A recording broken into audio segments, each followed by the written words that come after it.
everyone. Okay, welcome back after the break. We now have Professor Martina Wiltschko, and I'm very delighted to introduce her to all of you. When I was preparing her introduction, I was struggling with what to say, which doesn't look like a template that fits recognizable names in any field. And unfortunately, she checks all those criteria. I mean, fortunately, she checks all those criteria. So, but then I thought maybe I can say something that's specific to this summer school. So, where all of us are interested in syntax, pragmatics, interface phenomena, and so in the first lecture and also in the second lecture, you all got to know about Spicenteni's seminal work. So while that has been a major turn in the way pragmatics has been looked at by syntactician, contextual information has been integrated. I feel that Martina's work on the grammar of interaction is definitely another such milestone that has helped us with a framework which enables us to analyze a lot of these interactional components such as confirmationals, response markers, evidentials that were always thought to lie outside the scope of grammar. But her interactional spine hypothesis has provided us with this framework where we can analyze these linguistic notions as a part of grammar. So I'm very excited for her lecture, and I hope that she will inspire a lot of you, like she has inspired me and many others. Thank you so much, Martina. Over to you. Okay, thank you very much. I'm going to talk a couple of minutes without sharing my slides. So if any of you are brave enough to turn on your cameras, it'd be nice to see faces, not just the names, but of course it's up to you. So I'm really happy that this summer school is, thank you, I see faces coming up. Good.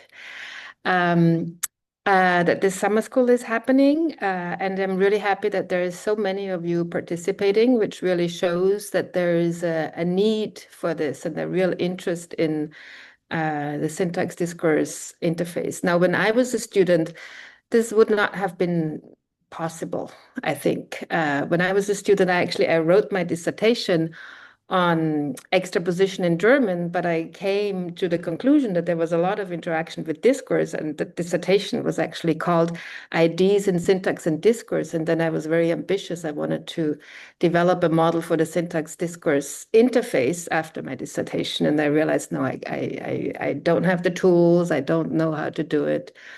And I started working on indigenous languages to the Americas, and partly I wanted to work on the syntax discourse interface because these languages were described as discourse heavy, and I wanted to understand what that means. And then when I started working on these languages, I realized, oh my God, I don't even know how to draw a tree for those sentences that I am eliciting. So that's what led me to the work that culminated in the 2014 monograph, which I will briefly talk about because it's the basis for then what I did on the interactional language grammar. And why was it not possible at the time to do this? Because there was like as trained as a generativist, there was a very strong bias against looking at language in use. Like, the generative tradition is about, okay, what do we know when we know a language, and language use we let like other people work on. But we miss a lot if we don't look at that. And the other part, the other component of generative syntax was that syntax is context insensitive, right? So you don't look at context, and then you're missing out on a lot of data. And then when I started looking at some of these interactional data, I realized very, very quickly that there is a competence to that. And then I started looking at other theories that look at language and interaction, and they actually already said that there's a competence towards language use. So and I will talk a little bit about the interactional spine hypothesis and why I formulated it the way I did. And so I read up a lot on other frameworks that, as a student, I was told they're wrong. And so I felt like afterwards, I felt like I was brainwashed, and like I love the generative enterprise, but I think we missed out a lot on these things. And my whole research, I always try to bridge across different frameworks. That's what I feel like we can learn a lot from what other people have learned, not just say that, oh yeah, they're doing it wrong. They actually have insights. And I'm going to spend quite a bit of time talking about theoretical issues because the way the theory is built will influence how you look at data. And you see that already by, the fact that as being trained in generativism, I didn't even look at those data. So that already tells you that your theory influences what you take to be data. So I will talk quite a bit about theoretical issues, and I will try and contextualize the interactional spine hypothesis. And please interrupt me if you have any questions as I go along. I have a lot of slides. I have like several modules if you want, and I don't have to go through all of them. I hope this is going to be useful for you. So that's my main goal. Also, I should say at some point I will let my student Shahani Singh Shrestha talk a little bit about her native language, which we already talked about a little bit, Newar, Kathmandu Newar, because it shows some really interesting data. Okay, so I will share my screen now. Do this. Okay. Okay, so like I said, I found this quote, which I really quite like. Theory without data is myth, but data without theory is madness. So we have to look at data and not just theorize based on, one example. But we also need to have a theoretical framework to try and make sense of the data. The take-home message today, I think, is like from my perspective, the way to understand syntactic variation is roughly like this. I will introduce the spine hypothesis that I've developed, so which consists of the spine that I assume for modeling linguistic variation in the regular propositional sentences.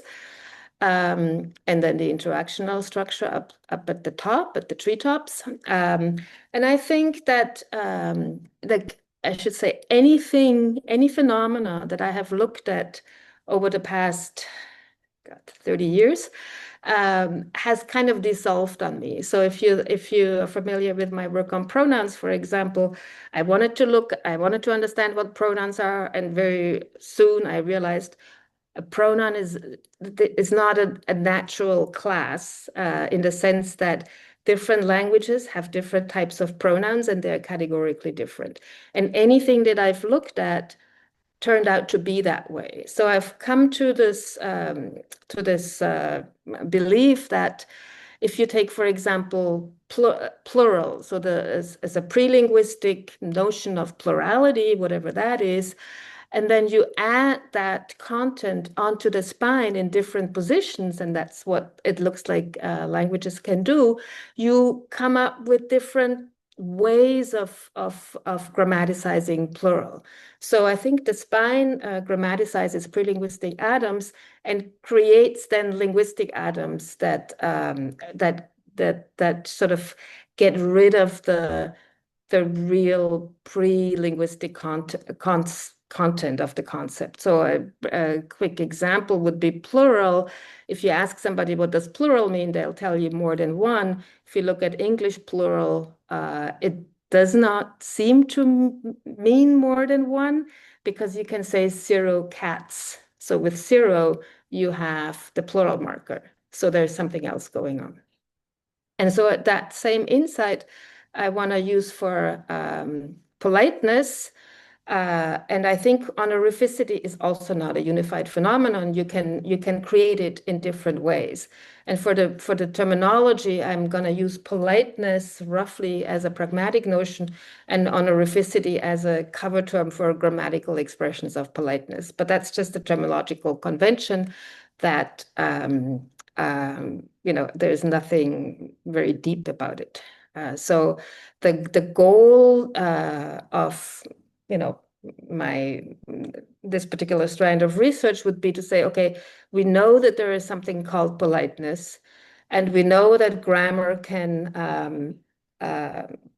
express this. There's ways to make it part of grammar, but there's, as I'll show you, there's different ways to do that. And so languages have different forms of honorificity. So I think it's always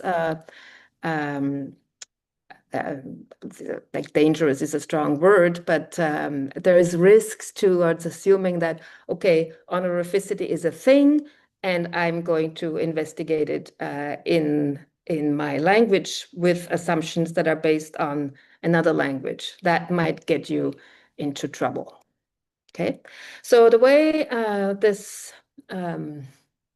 lecture is structured is I'm going to introduce the interactional spine hypothesis. And like, as you have already seen over the past few days, there is several options out there in terms of how to model the syntax discourse interface. And they usually go back to Ross, as we have heard in Shigeru's talk, and they're all speech act based, but I want to introduce the reason why I didn't go that way.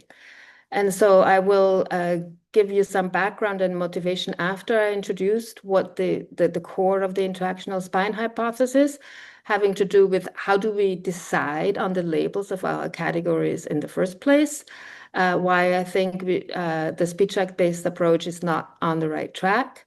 And then I might not do this problem of markedness. I might keep that to the end. We will see how it goes. And then we'll go to the core of, okay, how does this politeness enter grammar? And I will empirically look at pronouns, and then Shahani will look at egophoricity.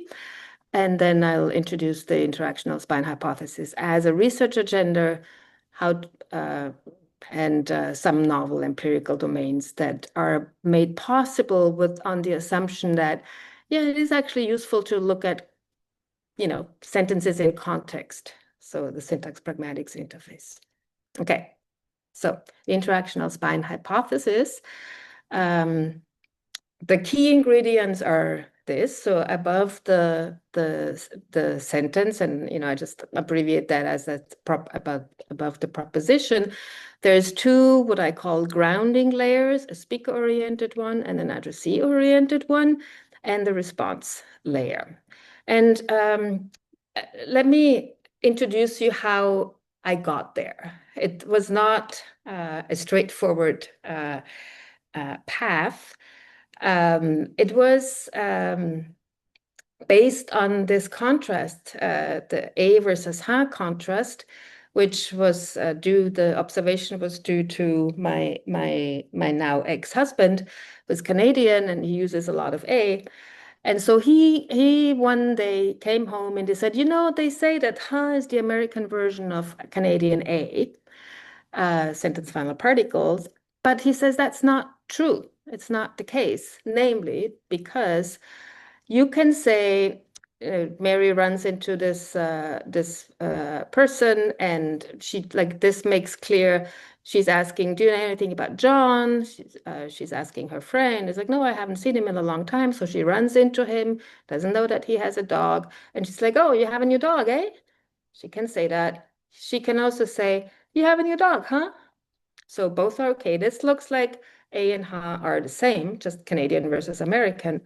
But in this context, where Mary is like, she just got a new dog, she's very proud of him, she's going for a walk, and she runs into John, and she's like, oh my God, he's going to be so happy that I have a new dog. And then he doesn't say anything about the dog. So then she says to him, I have a new dog, eh? But she couldn't say, I have a new dog, huh? That if she uses huh, it sounds like she has forgotten if she has a new dog, which obviously can't be the case because she's the dog owner, right? So there is a clear difference between a and huh. And what fascinated me about this, that speakers have very strong judgments about that. So then I spent the next, I think, 5 years trying to figure out what this contrast is about, where it's coming from. And so then this led to the interactional spine hypothesis with a bunch of students that I had at UBC, and we had this so-called A lab, and so we had, we compared different languages, and that led to this structure, amongst other things. But so A is about I can ask you to confirm my epistemic state. So the grounding layer is about my epistemic state. And the fact that it's speaker oriented as a byproduct introduces the speaker role. So there's no, as opposed to in some of the frameworks that you've already seen, I don't have a particular position that says speaker or speaker phrase or speech act phrase. So this is the speaker's epistemic state. And then above that is the addressee's epistemic state. And I should say, you might realize this differs from the old Ross claim where the speaker was higher than the addressee. And we were led to this hierarchy because of sentence final particles in Mandarin, which their linear order showed that the speaker-oriented one is closer to the sentence proper than the addressee-oriented one. And then at the very top, I have something I call the response layer, which is about to, oops, okay, I'm gonna skip that. Is about regulating turn taking in a way, and you could think of this as a grammaticization of what is known as the table model. If you're familiar with that work by Farkas, where they say the classic speech act theoretic assumption that if I make an assertion, I update the common ground. That's not quite right, because if I make an assertion, I still have to wait for you to take up that you're going to believe it before I can be sure that it is now in the common ground. So this has been formalized in semantics as the table. So when I say something, I put it on the table, and I wait for you to pick it up and to say, agree with me. And then it's part of the common ground. Okay. And here I was very much inspired by work from various other frameworks, including conversation analysis and functional discourse grammar, where there's a clear division between two types of moves, the initiation move and the reaction move. So when we have a conversation, it's a back and forth. It's sometimes called adjacency pairs, where I say something and I want a response from you. So question, answer, for example. And so the response layer is the layer where this can be regulated. So in the initiation move, the response layer is addressee oriented, in the sense that I'm saying, I'm putting this into your, what I call a response set. I'm putting it on the table for you to pick it up. And in English, this can be marked by rising intonation. Okay, so like, for example, even the sentence final particle A is realized with a rising intonation, and then I have to stop talking because I want your response. But in the reaction move, this response layer is speaker-oriented, because I can mark what I'm saying is a response. Okay, so and for that, I briefly want to say that I don't think everything that is, sometimes people ask me, why do you put everything that's pragmatics into the syntax? And I'm like, I don't, just certain things, like the things that are overtly marking, say, pragmatic notions, there has to be a system that incorporates that with the utterance. Okay. But I am not, and I think that's a way in which my model differs from, say, the speech act oriented. The Spicentennial one is like, I'm not encoding speech acts.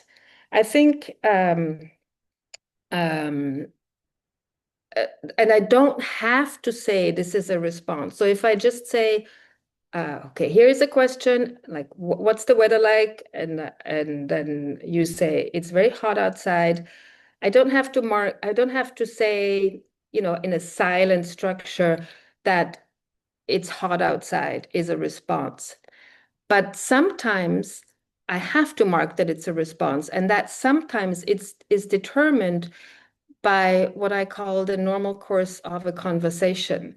So let's see how this works. In conversation analysis, they have this insight that, so for example, the sentence initial particle well, what it does, it says something is not a straightforward response. Okay, so how does this work in this example here? This is transcribed in conversation analytic terms, so you see all the overlaps. And what this person here is asked, would you give me your name, please? And then the answer is, well, her name, which is the mother, is Mrs. Nanfield. So what this well does is it says, this is an answer, this is an answer, this is a response, but it's not the one that you're expecting. Okay. And so that's why heritage says that well marks something as not a straightforward response.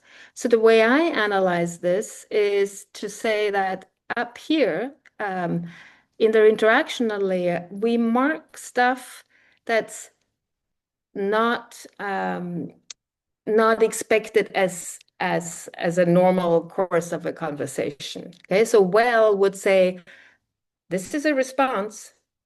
Don't worry if it doesn't sound like the right response. I'm saying this is a response. But if I just respond without, like, what's the weather like? It's hot out, no need to mark it.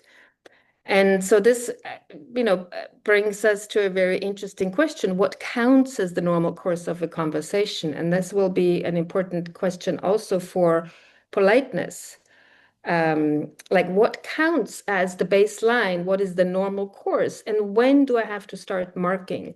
We'll hopefully have a discussion towards the end of this. It's like, and it already came out, I think, in some of the discussions that after Preeti's presentation, the baseline being, say, I think it's mostly informal, and then I mark it as formal.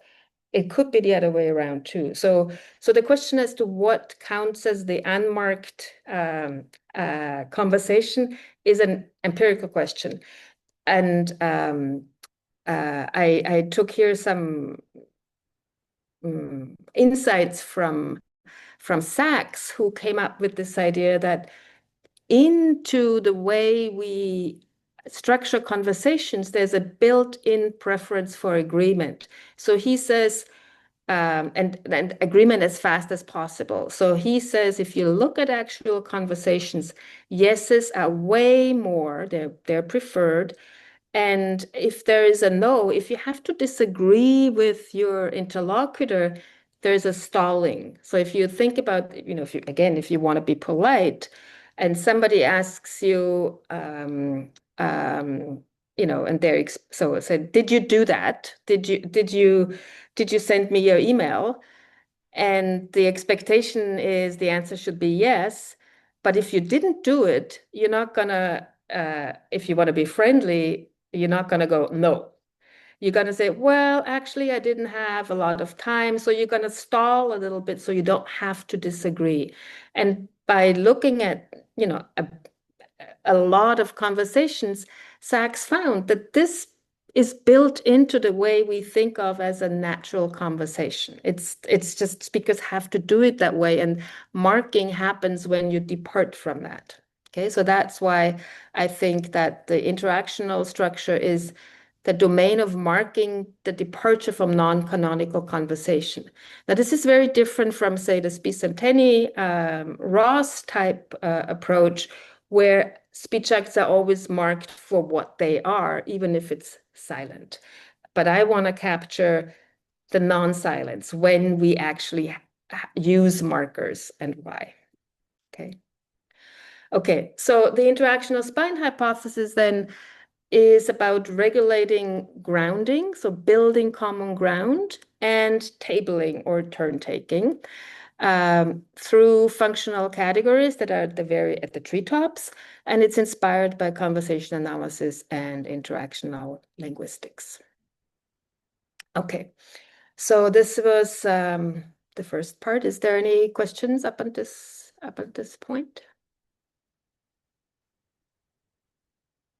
Okay, if not, then I will give you some more background and motivation. Okay. There's a question in the chat. Okay. Oh, I don't see how do I get to the chat again?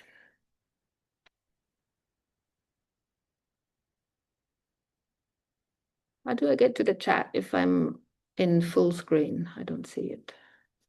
Maybe I'll have to stop. You just hover your mouse where you see the sharing option and it'll come.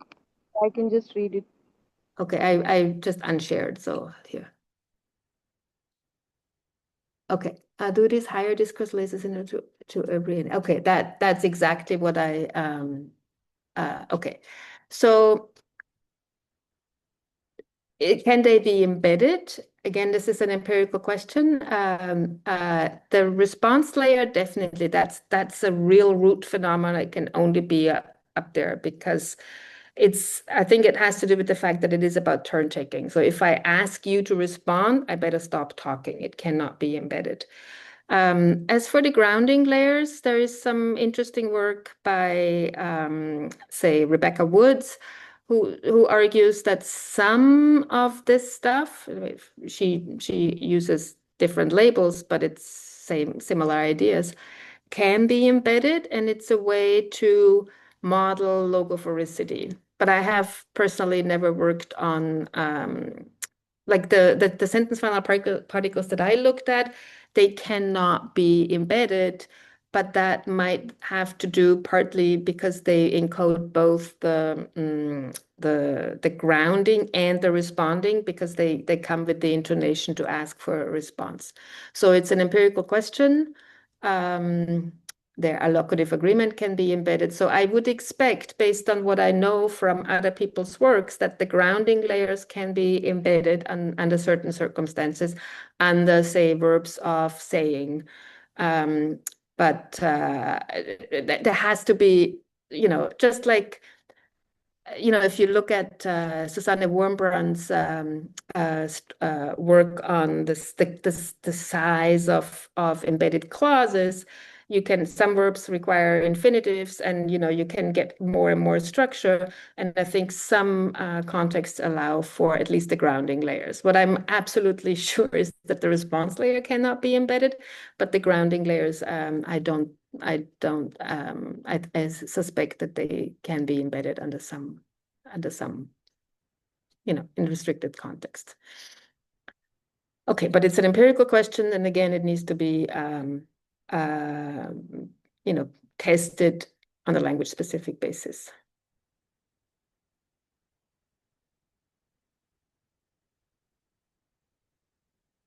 Yeah, so the question is when well occurs inside. So in this case, so well is multifunctional in the sense that not all wells do the same thing. So the well that you are referring here is something that yeah, some have called, self-initiated repair. So it's a stalling device, right? And I haven't, worked on this well, but it's again, it's an interesting question. Where would it be in the structure? Okay, good. So now I'll share again. Okay, so problem with labels. That's where the universal spine. Okay, right. So this is Ross's structure, right? And so that was done in a time when we didn't yet have functional categories. It was S goes to NP-VP, and his regular, propositional clause was embedded in another type of propositional clause, another form of S goes to NP-VP, as you've seen. But then, and then generative semantics died. So this and there was a bunch of empirical, and theoretical evidence against Ross. So it kind of like, we're done with this. But then Spies and Tenney in their seminal work took it up again, and they were able to address a lot of the problems, like implicitly or explicitly, that people have pointed out with Ross's hypothesis, because now in the meantime, between Ross 1970 and 2003, we have as a field developed functional categories. So instead of having S as the head of the clause, we then slowly had IP, and that which then became tense phrase, and CP instead of S bar, right? So there was this, and then of course it culminated in cartography, which has I don't know how many functional categories that make up the clause. So we have functional categories, which makes the speech act structure not another regular sentence, right? And so and then we've seen Shigeru's system, which has a commitment phrase and then the speech act phrase, also with speaker and hearer. And so it's different. So how do we label the treetops and how do we decide? And when I was thinking about that, I was like, okay, what system do we have in place to determine what counts as a label for a functional category? So I want to ask you, what do you think counts as a label? And again, I'm going to unshare, so I'll see. You can put it in the chat or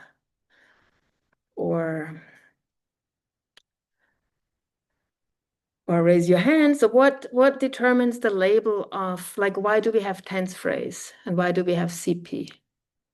What determines the label? Any takers? The head, right? So the head, but how do we know that tense is going to be the head of the clause as opposed to I don't know, color, like any other notion? Something visible, at least in some language. So yeah, so it has to be some content that, like, visible as in, you mean some overt morpheme or alleged semantics of the head, selectional properties of the head? Okay, yes.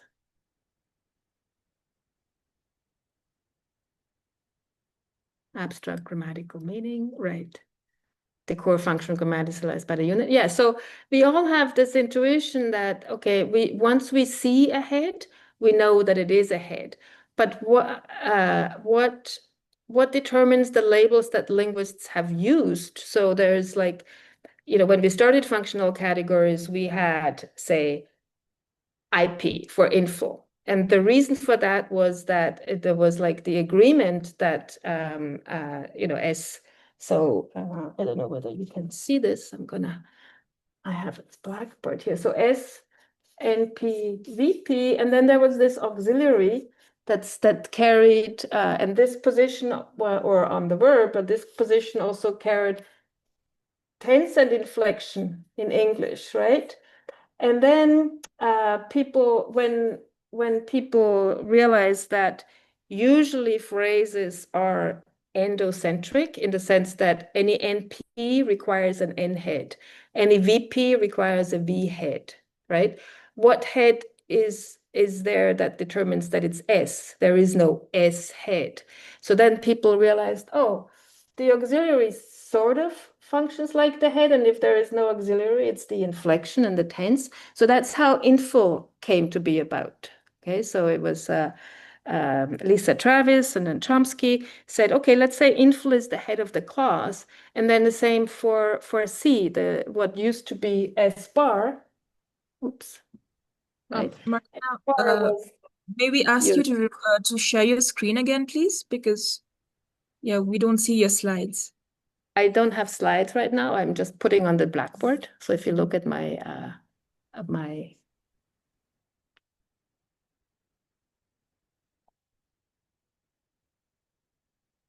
I just drew. I don't have trees for that, slides for that. I just drew it on my Blackboard behind me.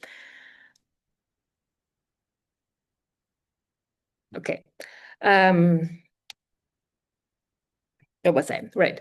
So, and then inful became, like Pollock says, well, in French, we have tense and agreement, and they look like they're two separate heads. So now we have tense phrase and agreement phrase.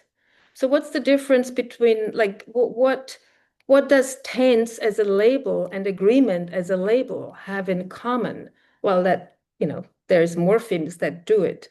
And then the same is like, if you look at cartography, then you see all these labels, and they're typically traditional grammatical categories. But we don't, as a field, we don't have diagnostics or criteria to say this can be a syntactic head, right? So that's why you get so much variation. So like, a new researcher on a new language, they find something and it doesn't fit into the template that we have. Okay, I'm postulating a new head. We don't have a theory for that. And so I'm gonna share again now.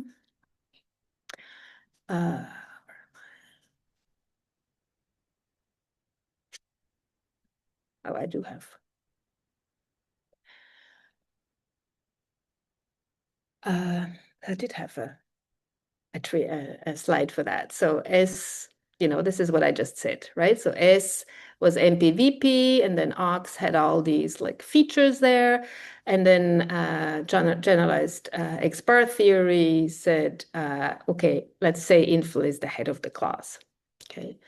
And then cartography has at least these all sorts of different aspectual heads, modal, mood, tense. And then, of course, there is the complete opposite that says we don't need labels, right? So that's pure merge. We don't need labels. And so you get anything, really. Like you don't have a consensus of what counts as a label, okay? And so we don't have criteria neither for propositional structure nor for the tree tops. And so my contribution there, which, well, at least helped me to understand some of the languages that I looked at when I had my position in Canada, was the universal spine hypothesis. So how did I get there? As I said in the beginning, I was like, I elicited what I thought was a sentence, and it was so different that I didn't know where to put these categories that I found in this language. Because, for example, there was no obligatory tense morpheme. And I mean, they do have a past marker, but it has a completely different distribution than English past marking. So, for example, The past marker can occur on nouns, and it occurs much slower than you would expect if it was a TP. So I wrote a paper, there is no TP in this language, Halkomelem Salish. And then I wrote another paper because I also found that this language doesn't seem to have a number phrase. And then at some point I was like, it can't be that I just say that this language lacks all these functional categories. There must be something else. And then things became more interesting. And then I said, well, maybe we just don't think of heads as we don't think of the universal underpinnings for those heads as tense. So let's maybe not think that the child comes in its genetic endowment with this notion that the sentence, the head of the sentence is tense. Maybe it's anchoring. Okay, so that's anchoring in the sense that I need to, when I produce a sentence, when I create a sentence, to get to a truth conditional meaning, I need to anchor the event that I'm talking about to the utterance situation, and you can do that with tense. So then I developed the universal spine hypothesis, saying that there is these abstract categories, and then language-specific units of language will tell these categories what they're going to be, like that they're, for example, that it's tense. So for example, in English, it comes out as this. So the UG gives us the spine with these abstract functions. And then in English, it comes out in the classification is VP, and I think that is universal, so it'll always come out as VP. And then in English, the point of view projection is realized by temporal aspect phrase, and then the anchoring category is realized as a tense phrase, and then linking is CP, which I think is also universal. So if you look at tense, this is the sense in which tense is an anchoring category. So if I have this is based on work by Demirdash Uribe Echevarria, who took this notion of coincidence from Ken Hale and saying that, okay, the VP denotes the event, and the TP, there's, it's a deictic category. It allows us to anchor to the utterance. And when you add a temporal unit of language there, then the whole thing becomes a tense phrase. So you should think of this as creating a grammar, not deriving a sentence. I don't think that, any sentence you'll just, decide anew that, okay, it's got to be tense phrase. It's like fixed for the language. So present says the event time coincides with the utterance time, and past says the event time does not coincide with the utterance time. But in work with Elizabeth Ritter, we tried to argue that tense is not the only category that can do this anchoring, and rather anything that can be deictically anchored can do the job. So we have space in Halkomelem Salish, where after I realized, okay, doesn't have tense, what else is there? Oh, they have to mark location. There is auxiliaries that obligatory say the event was here or is here versus the event was or is over there. Okay, so event time coincides or does not coincide, event location coincides or does not coincide with utterance location. Okay, and then participant-based, that's Blackfoot. I think I have, right. I have that. In Blackfoot, Blackfoot is it's an Algonquian language, it's very person-oriented. Everything is about person and animacy and not about time.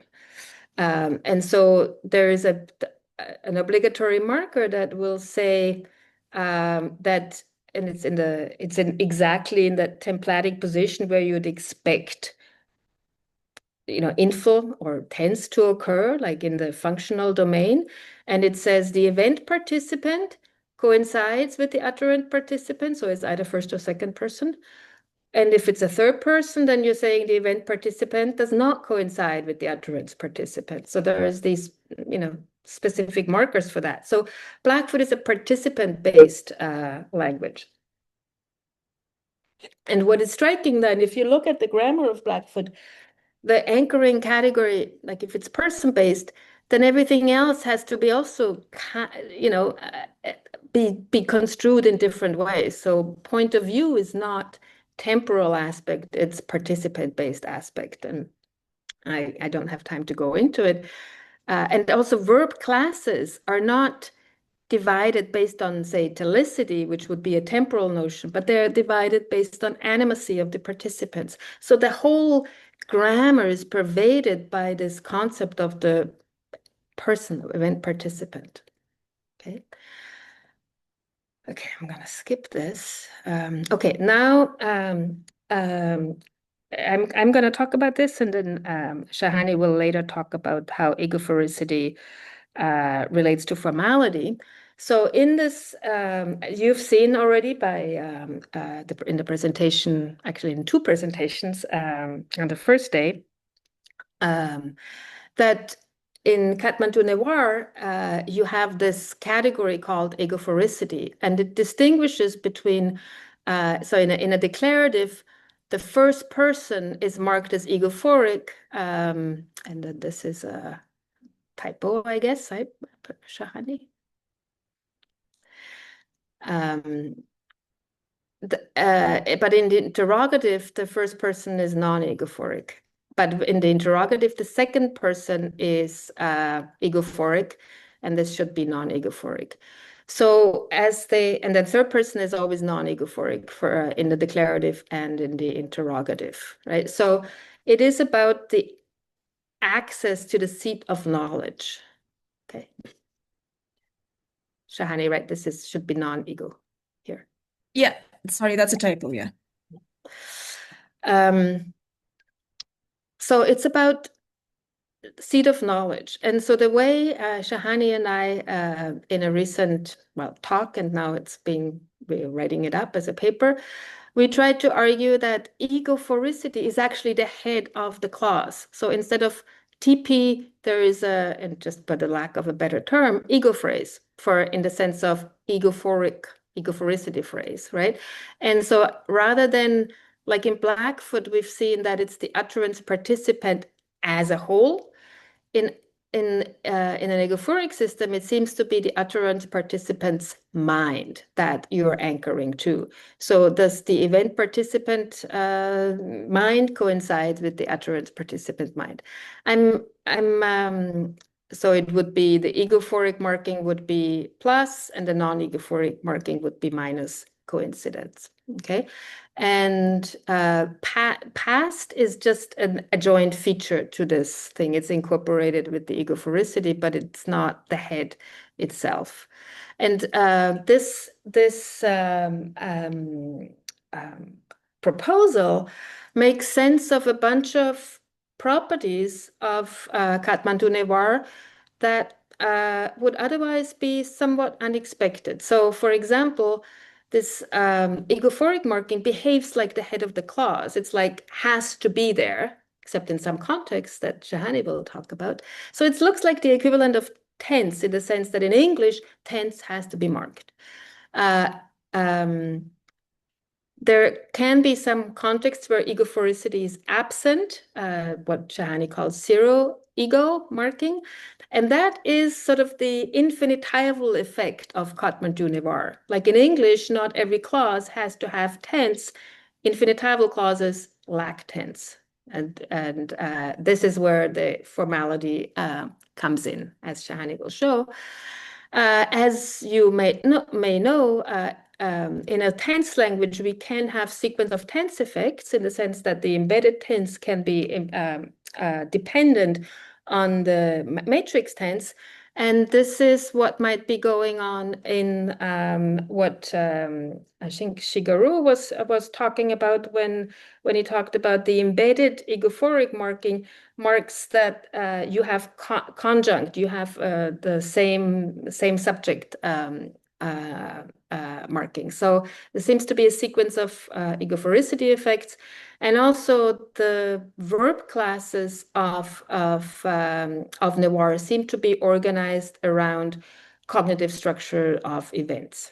Okay, so that's just I wanted to mention this, first of all, as an example of having different, syntactic variation in the categories of heads, but also to show that not everything that is about speakers, notions having to do with speaker, needs to necessarily be in the discourse, in the treetops. I think that there's good case to be made that this is part of the propositional structure. Okay, so how do we decide? Well, like I just showed you my, okay, right. So that was, sorry, I have to find my train. That was the module on how do we know how to label things. And my way of labeling things is based on my assumptions about what labels in general, what they are based on. And there's this idea that UG comes with just functions, and then language-specific categories will be created on a language-specific basis, but restricted by the universal spine with its functions.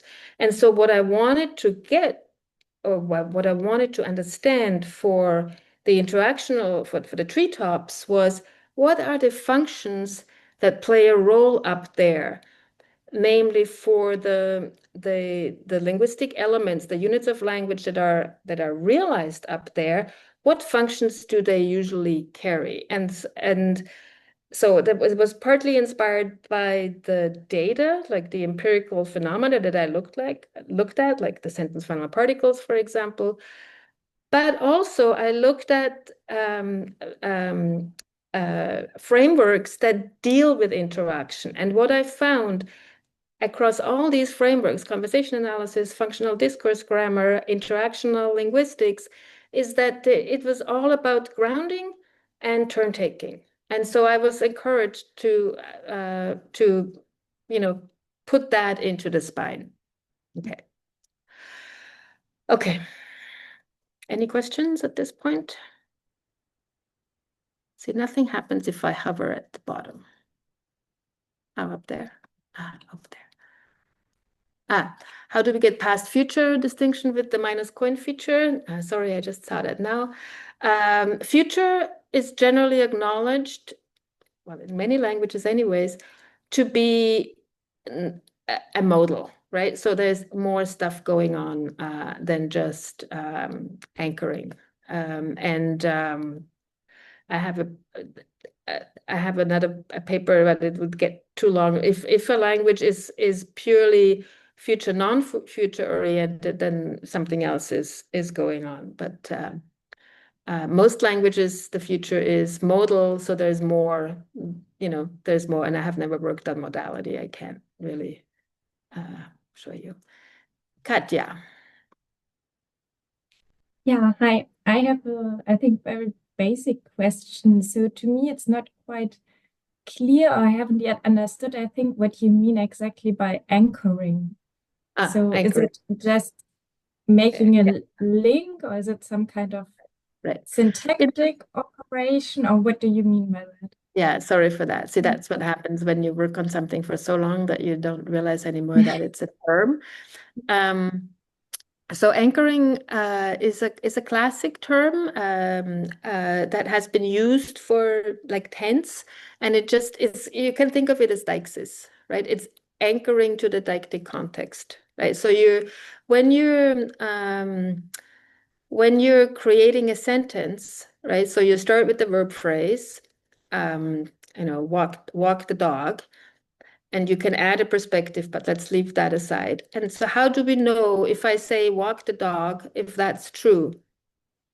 like by just having a verb phrase, you don't know, right? It's just talking about a property of walking a dog. So then the way to get to truth conditions is like you're anchoring the event to the here and now. So that's a way to, if I say I walked the dog, then I know I have to look in the past to see whether the sentence is true or false, right? So it allows me to make the event related to the here and now, what we're experiencing now, and thereby you can give it a truth condition. Does that help you? Yes, thanks. Right. So it's the cognitive process that's behind. Right. So a very good question. So in both my monographs, I was very careful to say that I'm talking about the linguistic reality of these things. Like in the back of my mind, I want to know how much this actually is based on our, cognition. But I wanted to stay clear of that because first I wanted to be sure, like that I know what language is doing just based on the linguistic properties, right? And then like now I feel like I know more stuff that I can start thinking about the cognition behind it. But I stayed very clear of making, claims about cognition. Okay, so there's some questions in the chat. Would this hypothesis agree with any kind of fixed placement proposal, such as fixed order for modal? Right. So good question. So I think the functions of the spine are fixed. What is not fixed is what I said from the very start, that if you see, say, a past morpheme, you can't be sure that it's going to be positioned in the anchoring head, right? And that's why I think cartography, it's a very, useful and, it's deceptively simple to use because you're looking at a language that you don't speak, you look for what these morphemes mean, and then you say, okay, this morpheme means past, so I put it in the head that says tense past. But the danger with that is that I could have done that for halkomelem, but then I would have been, okay, why does this past marker behave so differently from the English past marker, right? So in English, the past is lower than C and higher than aspect. It is obligatory. It cannot occur on nouns.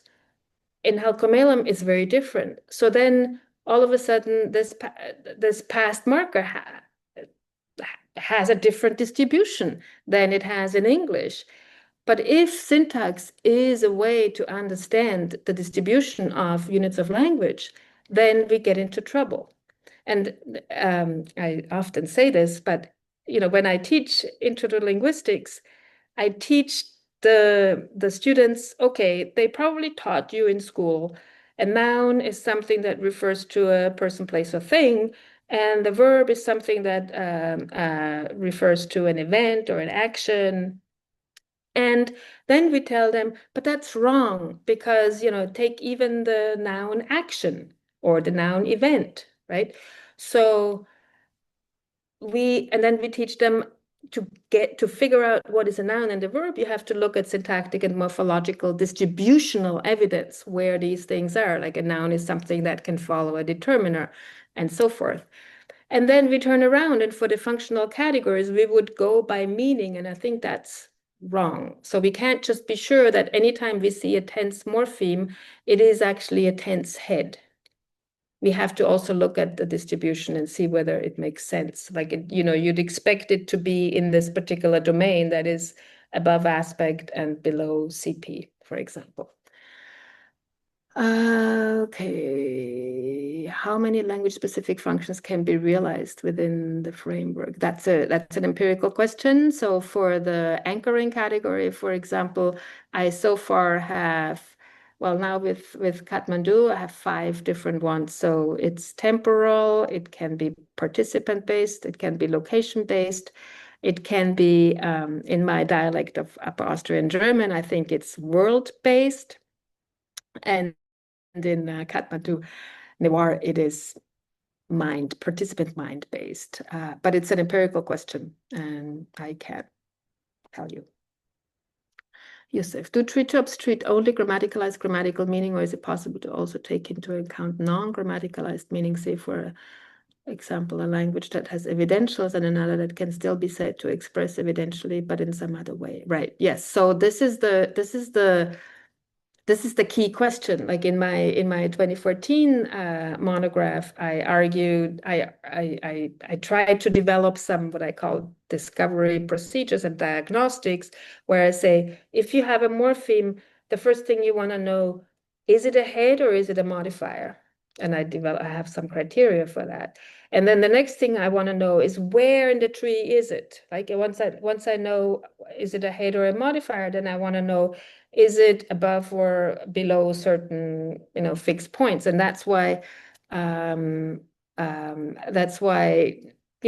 figuring out the syntax of a particular language that you don't have any background on and that is under studies is so complicated, because you don't have a fixed point on which you can say, okay, if it's above this, then it's that, because you don't know what anything is, right? That's why cartography is so much easier to use, right? But you might get it wrong. So evidentiality can be a head in one language, but then a modifier in another language. I wonder whether such a proposal has implications for definition of a verb. Well, for verbs, I think that the very top of the spine and the very bottom of the spine, that's where you get the least, or maybe dare I say no variation. And the variation, all the action of variation lies in the middle. So, and I think it's because the edges of the spine, they relate to general cognition. So at the bottom, you're categorizing the world, which is not something that is, restricted to individuals that have language. Animals can categorize things. And at the very top is about interaction. And again, animals can have interaction. So at those edges of the spine, you have some pre-linguistic cognition that enters. And so there's, I think, for that reason, less variation. But if you go to the middle, like the anchoring category, that's where a lot of variation hosts, because it's right like in the middle. It's the farthest away from the two edges. So I don't think that there is an implication for definition of verbs. Okay, I will continue. Okay, problem with speech act-based approaches. So speech act. So Ross took Austin's speech act theory, like Austin's famous, like how to do things with words, that we heard Prita talk about. And so Austin, as she mentioned, was as opposed to like, the philosophers, they were really interested in logic. And then Austin said, but we do so much more than use, whatever, universal quantifiers in language. We use ordinary language. And so he wanted to find out, okay, what do we do when we use language? And so he had this, he introduced speech act theory, and along with Searle came up with a bunch of illocutionary acts. So like those are the things that we are doing when we're saying a sentence. But what I want you to pay attention to is the fact that in the classic speech act theory, we actually have three components of an utterance: the locution, which is what is said, or you could call it propositional aspect of the language; the illocution, which is what we do which is done by the speaker. And then there's a third component that is usually neglected, which is the perlocution, which is the effect on the addressee. Okay. And so even in philosophy of language and definitely in linguistic, this has been completely ignored. So if you look at structures that try to incorporate speech acts, it's always elocution. And there's, even claims that you have an elocutionary force, phrase, etc. You don't get a proposal where you have a perlocution head. It's not there, right? So Ross's theory was about encoding elocution. And we see that in other frameworks. So Rebecca Woods's structure has the elocutionary act phrase and a force phrase. It's all about elocutionary force. And if you look at Rizzi in their recent work on acquisition, there's a force phrase, and that's elocutionary force. Okay. What this tradition in the spirit of Ross does not do, and what the ordinary language philosophers did not do, is look at what I call here really ordinary language, which is like what I mean, like real conversations. Like Austin was, had like, if you like, this is very formal still. There's no mention of, a and huh and these little words, right? It's still about, am I making an assertion or making am I asking a question? But in the wild, language, like in conversation, language, takes on a different kind of form. We don't always use full sentences, and we add these, like the well here, we add these discourse markers. And so I wanted to, take that into consideration. And the other thing that the grounding phrases, like I already mentioned, that the classic Stalnackerian view of common ground is, okay, speaker says something and the common ground is updated. It's, like I said, it's not quite like that, because the addressee also has to contribute. Like if you just think about, if you're telling somebody something and they don't respond, you're getting kind of nervous. That's, it's like, that's why it's a little strange always to give these talks online, because I don't see your faces. I don't have response to, are you fully understanding? What's your facial expression like? Like, even if it's just a facial expression, I want some kind of response to see whether the interaction is successful. And this is even in what sometimes is called grounding theory of work by Clark, and Bavelas et al. Is in this tradition. They're saying grounding is the fundamental moment-by-moment conversational process by which speaker and addressee are constantly establishing mutual understanding. So it very much is a joint process. It's not just about the speaker. It is also about the addressee. And also, I told you I looked at a bunch of different frameworks, and this is from functional discourse grammar. They have this interpersonal level. So it's about you and I together. Okay.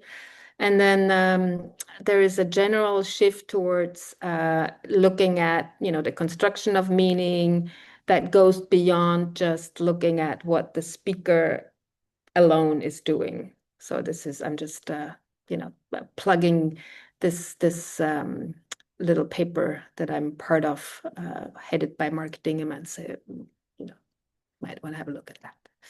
So all this to say is that I was very much inspired by approaches that take interaction as their baseline as opposed to speech acts. And that's, and I'm gonna not do markedness now. I'm gonna get to politeness now. And what time is it? Are there any questions at this point?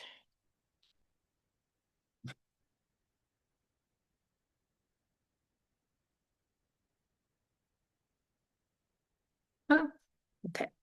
But let's get to politeness then.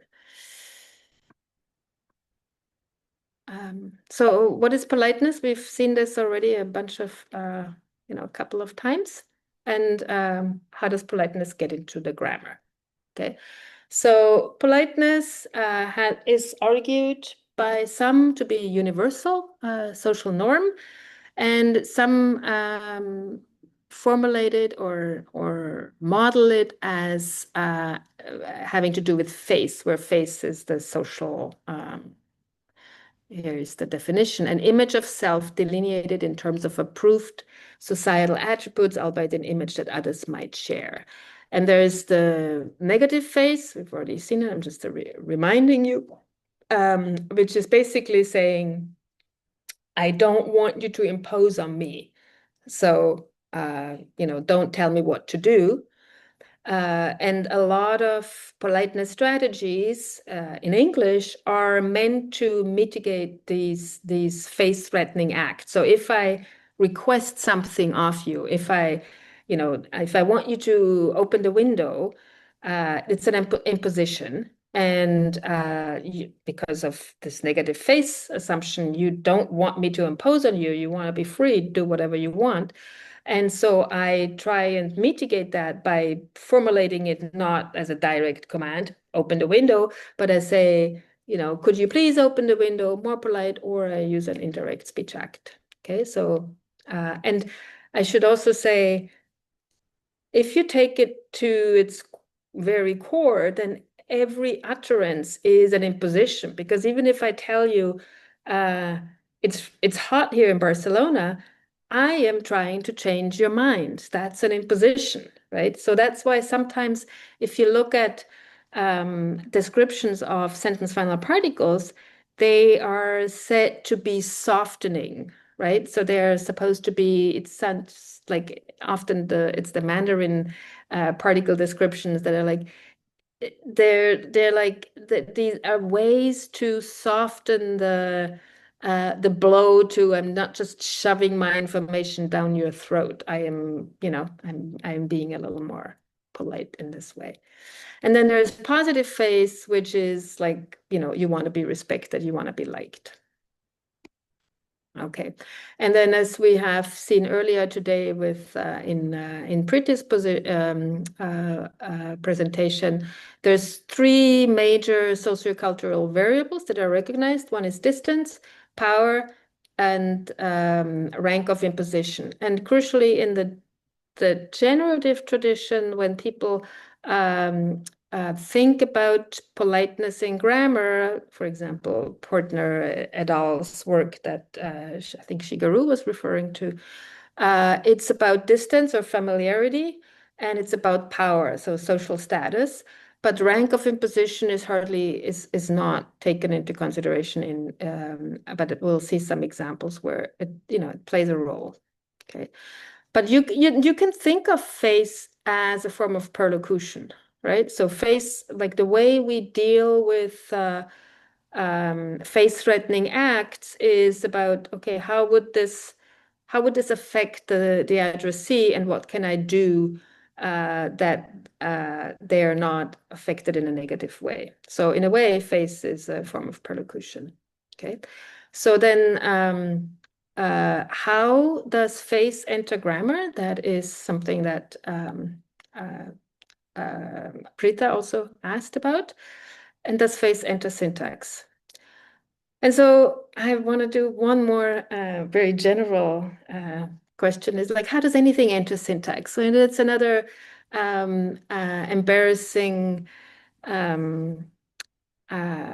embarrassing, say, status quo of our field, in that generativists, we make use of a lot of features, but we don't have a theory of what can become a syntactic feature and what cannot.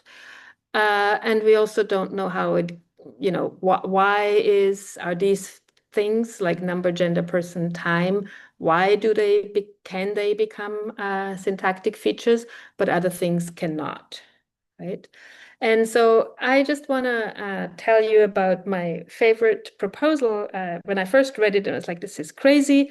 But the more I think about it, the more I think it might be on the right track, which is both Emmons and Goldston have proposed this. And what they say is that the content of the core categories, like person, number, gender, must already be available before human language became human language. So before even humans became human. So it's something very deeply rooted in cognition, even before we were humans. And why? And the same, Eman says the same thing. The presence of categories that are recruited for grammatical categories have to predate the emergence of Homo sapiens. Why would they say that? Well, I don't know whether you know Chomsky's idea about how language developed, but Chomsky says it's like a poof. I call it the poof moment. So like one person all of a sudden mutated their genes and poof, there was language. And so suppose it was this poof moment. It would be strange if at the same time when it made poof to say create merge, if Chomsky is right that it's all about merge and recursion, at that same time we're also poofing number, person, and gender into that system, right? To just come up with this. So what these Goldston and Emmons are saying is that, well, maybe it's categories that are already there that we just take into that system that we are creating. So cognitive categories that are already present. And so the question is, are notions having to do with politeness also there pre-Homo sapiens? And there is some interesting work by Goldston, who goes through so much literature on this notion about categories in animals, say. And so if you look at dominance, definitely is part of I have a dog, so dogs are all about dominance, and in the animal kingdom, dominance is definitely a thing. They have their social hierarchies based on dominance. Familiarity too seems to play a role. So, for example, in this work, they realized that, or they observed that greetings were frequent between males that had good quality relationships. So familiarity, they knew each other, they greet each other. Same with certain monkeys. And then respect also seems to play a role. So this was a study that showed that there is these in the I think bonobos that greetings happened independent of just familiarity or dominance, but there was a certain individual in that community of bonobos that that were greeted because they were respected, independent of their alpha status. Okay, so that seems to be the case, that notions that play a role with politeness seem to be already there pre-linguistically. That's all I wanted to say. I think it's cool. Okay, so now we're going to go through some empirical data. Pronouns are my study. And I should also say that the spine is inherently, category neutral if we want. There is a verbal clausal projection of it, and then there is a nominal projection of it. And if so, in the genitive literature, that has long been acknowledged for the functional categories. And if it's true that, whatever IP is to DP, what VP is to NP, so that the projection of the nominal spine functions in parallel to the one of the clausal spine, then we expect that the same is also true for the treetops, that you get the same interactional structure at the top of the nominal structure. And that's what I exploit for pronouns. So for nominal structure, so you could call it referential as opposed to propositional structure, we can think about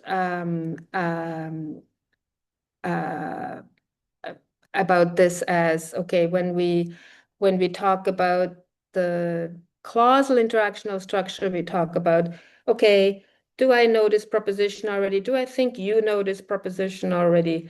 When we talk about nominals, I can talk about, okay, do I know this individual, or do I think you know this individual? And that might have an effect on how we talk about this individual. And that's where some versions of politeness may play a role.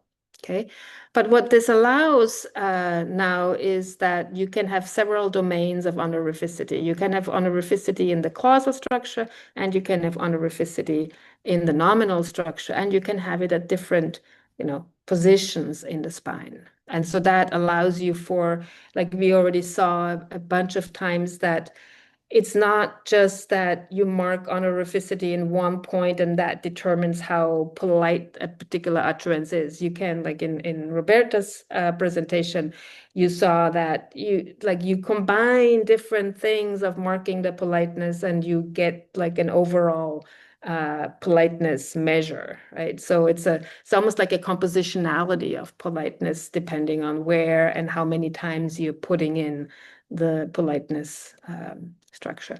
So this was the slide that Roberta used, and I'm going to talk a little bit more about it. So within the nominal domain, within pronouns, there seems to be 3 strategies for honorific marking. And they at least they allow us to understand some of the distribution and maybe also some of the context, the pragmatic context of use.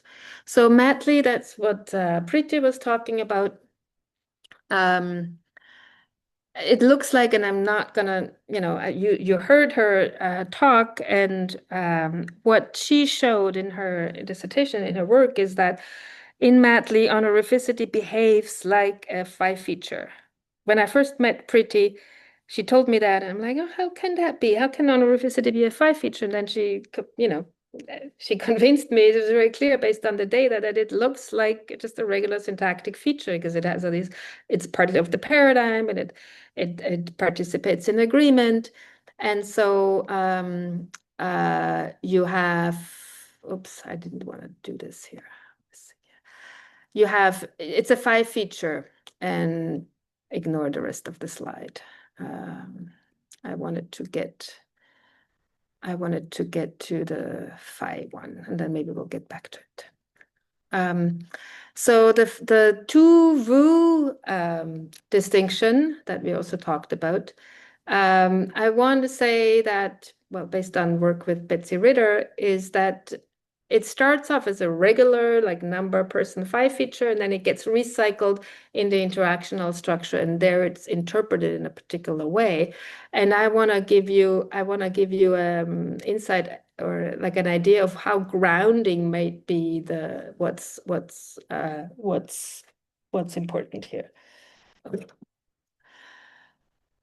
Okay, so German pronouns start out as paradigmatic pronouns, and then they moved up into they're recycled into the grounding phrase. So if you look at German pronouns, there's the regular paradigm, and then the honorific pronoun is recycled from the regular phi pronoun. And what is notable is that we don't have honorific agreement on the verb, but the pronoun keeps behaving like a 3rd-person plural marker in terms of its agreement. So the 5-feature remains active for the syntax. Honorificity does not become a 5-feature there, and that's how it's different from Matley. But so how would this be deriving politeness? And the idea that we have is that it's based on grounding. So how does this work? So first of all, notice that in this interactional structure, I don't have a position for common ground. Common ground is a derived notion which, follows from the intersection of what I know and what I think you know, and that makes the common ground, okay? So if I talk to more than one person, like I'm the speaker and I talk to more than one addressee, the common ground is the common denominator of all of them. So the common ground will be the least, it's like the more people I talk about, the least common ground we have, right? And so what the idea is that the plural feature introduces some generalized generic addressee with a ground that is, available to everybody, like what is common knowledge, okay? So that's why the idea is that when I use the plural, it's grammaticized, of course. I use the plural to indicate that I am not accessing your individual ground. I'm just accessing the general common ground, what everybody knows. So that's a way to say I'm not imposing on your mind. And the third person is even like, okay, I'm talking to you as if you were a non-addressee, so we're not even like sharing a common ground. So it's a way of grammaticizing this intuition that I'm not accessing your ground because I'm respectful. I'm not, I don't know, nosy if you want. Okay, of course, this is a grammatical notion. I might know a lot about what you know and what you think, but grammar pretends that I don't. Okay, so I'm not going to talk about this. So Japanese has very different pronouns. Okay, so this is what Betsy Ritter and I in this paper on Japanese pronouns argue is that Japanese pronouns are interactional pronouns. What do we mean by that? Well, that means that just like if you're familiar with my work on pronouns more generally, I have argued that pronouns are not a natural class. There can be pro-phi Ps and pro-D Ps. And so now we also have pro-ground Ps, right? And this idea that Japanese pronouns are not like paradigmatic pronouns of the German English type, but are different, nicely captures their properties that have been a puzzle for a long time. So, for example, Kuroda in the 60s already said, we can see that there's nothing corresponding to them, like the pronouns of English grammar, in the case of the Japanese so-called personal pronouns. You see that if you look at those pronouns, they're almost like an open class. There's so many of them. And they have very rich sociolinguistic content. So, like just a few examples here, there's different formality, there's different restrictions on the speaker, and there's different restrictions on the addressee, right? So this is complicated, lots of sociolinguistic information. And we've already seen in Prita's presentation that for politeness, Japanese and Korean pronouns are avoided, but instead you can use the title. Okay, so for example, Tagubo says that the forms of address cannot, the second person pronouns, cannot be freely used in conversational discourse. The use of second person pronouns to refer to the addressee in Japanese is usually considered impolite and restricted only to individuals who are close to the speaker. Okay. To make it right, you're using a title or a name. Okay, so the idea then with this grounding layer is to say, like, if the Japanese pronouns are up there, they're actually accessing the addressee's ground. So that means we are having a relation. There is a sociolinguistically definable relation with the addressee, and that's why they're not polite. If I use instead a title or a last name, then I'm treating the addressee like a third person, and then it makes the addressee ground again inaccessible. Hence, they are polite. Okay, right. I'm gonna skip this because, yes. So I went kind of quickly over that. I just want you to get a sense of that honorificity can be, either a phi feature within the, propositional referential structure, as in Matley. It can be an interactional, realized as an interactional thing, in which case it's not so much honorificity, but it's another kind of social dimension. And then we have this derived, honorificity in the two-vu distinction. And this is just to show that right now, I think that the pragmatic variables that we've seen earlier, like status, familiarity, and rank of imposition, they differ across these three systems, right? So formality encoded in all of them, whether it changes during conversation, like in Korean, for example, you can use the informal version you can use the informal version or the lower status version, like a boss to their secretary. But when they want something important from them, they can switch to the formal one. Okay, so the rank of imposition can have an effect on the pronoun used. In German, this would never be the case. You can't do that, right? So that's why this is, the case. It cannot change during conversation, and Preeti tells me in Matley you can't do it either. So, but this is a research program. Like, how do these pragmatic effects relate to the syntactic manifestation of honorificity? Is this a correlation, or is this what we've found so far, a coincidence of the data? So a lot more data we need.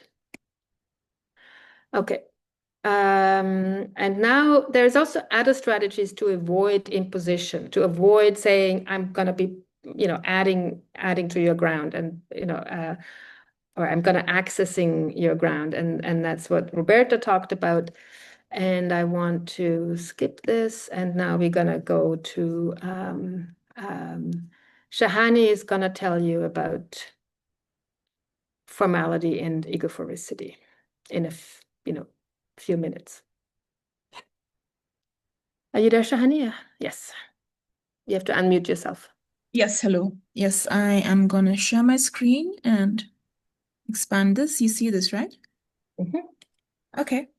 Okay, so as the story of egophoricity in my language goes, when it was started to be researched in the 1970s, it got understood as a very person-based feature where, as you can see in a first-person declarative, if you want to say I went there, the verb go has a past feature as well as an egophoric feature.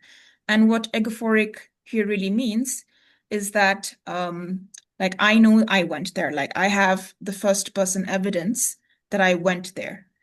And back then data was compared between the first person and the third person. So when you see in the example number 2, he went there, the verb go has a non-egophoric suffix over here. So the egophoric suffix is a, an extended a, and the non-egophoric is just wanna versus wanna.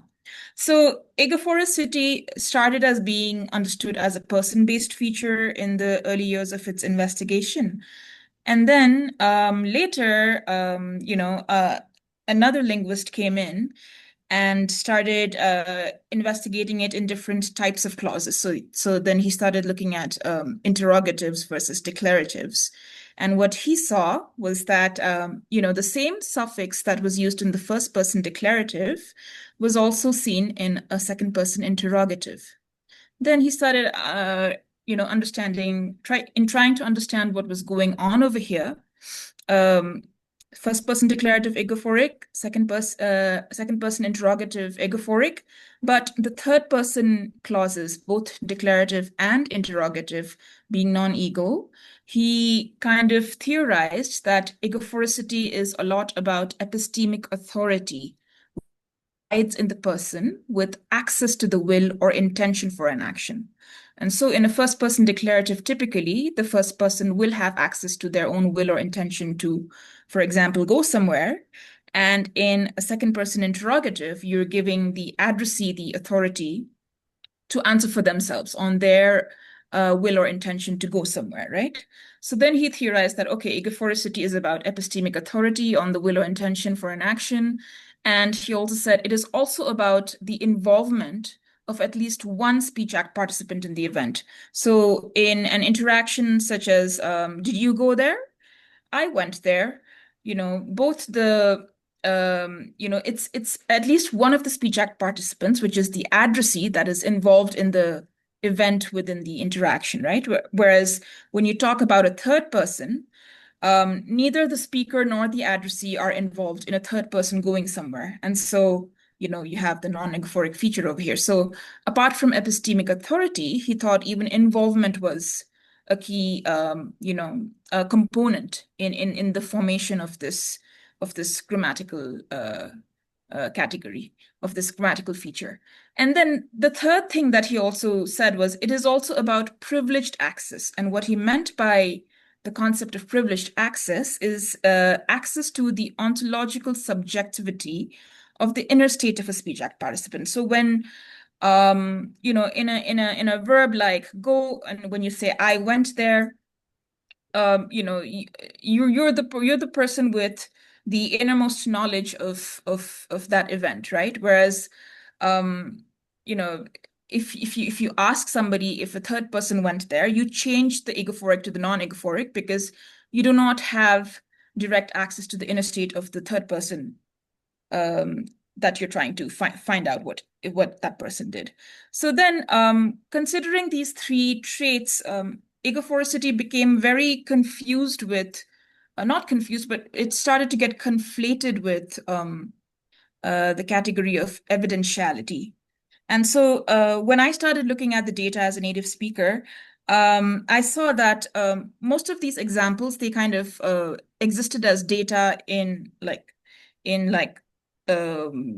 what do you call it? Like in a void. Like they didn't really describe who was talking to who. And so I just started populating the data with certain social, properties like the speech act participants, like friends and siblings. It's basically speech act participants who are socially equal to each other, who talk like that, right? And so they have the plain informal register as well. So similarly for the non-agophoric example as well, the canonical examples that were used in previous literature, they were all basically pieces of speech that would be exchanged between equal social participants, or when you would be talking about a third person who is also equal to you in social status. But when I reflected on the language as I have absorbed it in my home, I also began to document certain kinds of interactions that happen between non-equal speech act participants. So for example, between, say, a landlord and a servant, it is perfectly felicitous for, an interaction like this to take place, where the inflection in the verb go, like if a landlord wants to ask a servant, like, did they go somewhere? Did you go there yesterday? Instead of the egophoric and the non-egophoric, a different kind of a suffix, pops up, right? So what previous researchers understood, agophoricity as a binary feature, from my perspective, I felt like something was being left behind. I thought that, even this kind of a morphological suffix features very prominently in interactional language.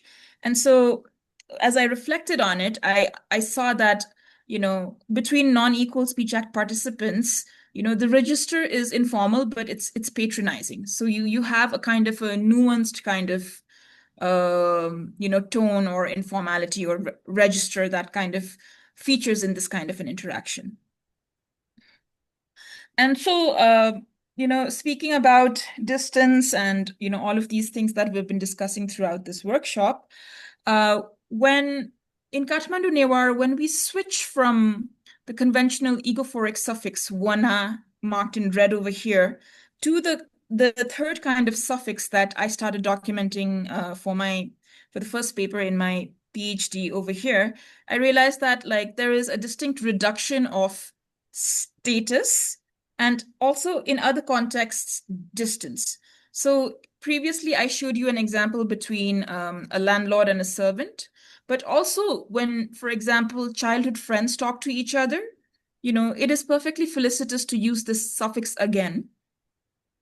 And in that context, you are reducing social distance. You're being informal, but you're being a chummy kind of informal. So once again, even in this context of interaction between childhood friends, you have a nuanced kind of informality, appearing as the register in the interaction.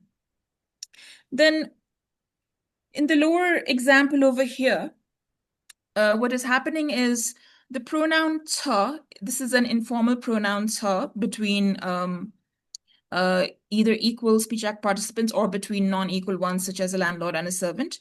But when you want to become more formal and polite, we change the pronoun to chi. And then this has to agree with a formal semantic of verb. So the informal kind of go verb one changes to a formal go called dha. And then you have the egophoric inflection again. So if you want to ask somebody more respectful in social standing than you, if they went somewhere, then you would say chi migona hayala, right? And then again, in this context also, you can feature the null egophoric, the similar kind of suffix for wana changes to wa, from dhaya changes to dha. Right? So there is no egophoric or non-egophoric suffix, but then the egophoricity disappears, right? So what happens with the null egophoric in a formal context is that a plain formal register goes down to a semi-formal register. So there is reduction of formality and distance because, instead of talking formally, you're talking semi-formally. So there's a reduction of distance, and then there is a reduction of formality. So there is a certain, kind of a reductive effect of this null ego. And I've also extended my data set to verbs beyond the ones that we see on the slide over here. This is just for the verb go, but I've included this phenomenon observed this phenomenon in other types of event verbs to just make sure that it is pervasive throughout the language or the system in Kathmandu Newar.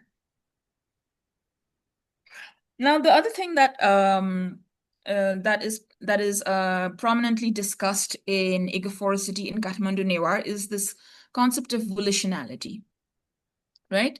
So in the beginning, I mentioned that what one of the linguists theorized about egophoricity is that he said that for something to be egophoric, one needs epistemic authority to the will or intention for an action, right?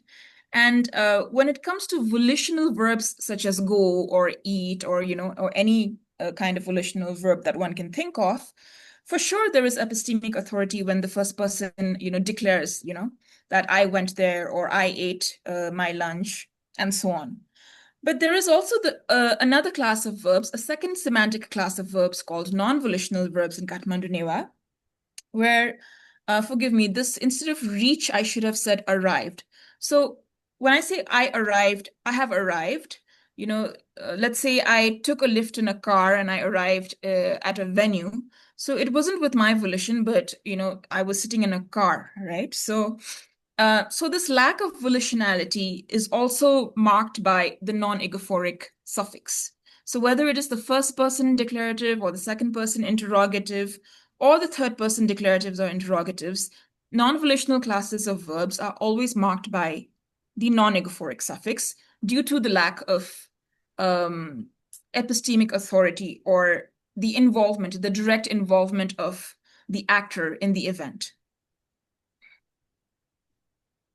So this is, once again, the same verb that was displayed in the previous slide. And once again, I just populated this example with some sociopragmatic properties. So the speaker is equal to the addressee, such as colleagues, friends, siblings.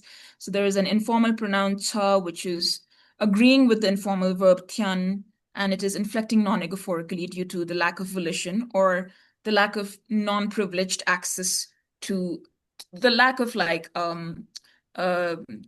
direct involvement in the event itself, because I'm arriving somewhere due to the lift that I'm being given through a car. But what happens when you go even more formal, right? So the point where I realized that indeed there is a correlation between egophoricity and formality is that when I realized that in the non-volitional class of verbs, where conventionally everybody thought that okay, there is no volition, so there is this is going to be a non-egophoric inflection. But when we say the same thing in a formal way, the non-egophoric inflection changes to an egophoric one. So the informal verb tiana, for having arrived somewhere, when you say it formally, it becomes dhaya. So first of all, the informal semantic of tian changes to the formal semantic of dha. And then the non-egophoric suffix a changes to the egophoric suffix a. Right? So there is a switch happening from non-egophoric to the egophoric as we dial up the formality in interaction.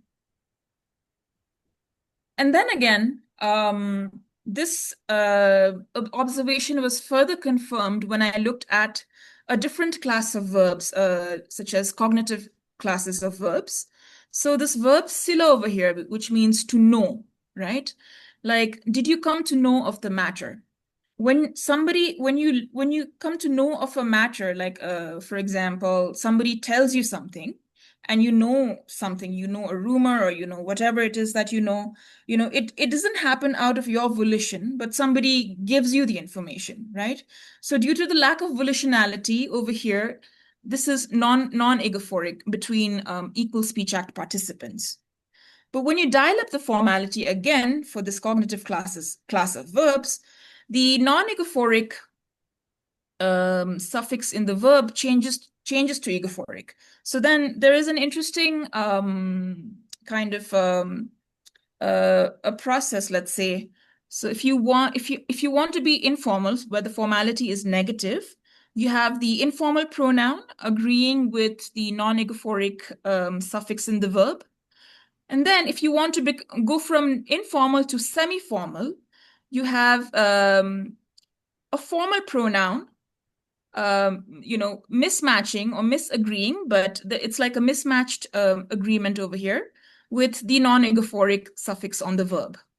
And then if you want to become deferent, and if you're talking to the king or something, then or you're talking to your in-laws and you want to be very formal and deferent, then you have the formal pronoun chi that agrees with that agrees with an egophoric inflection on in an auxiliary.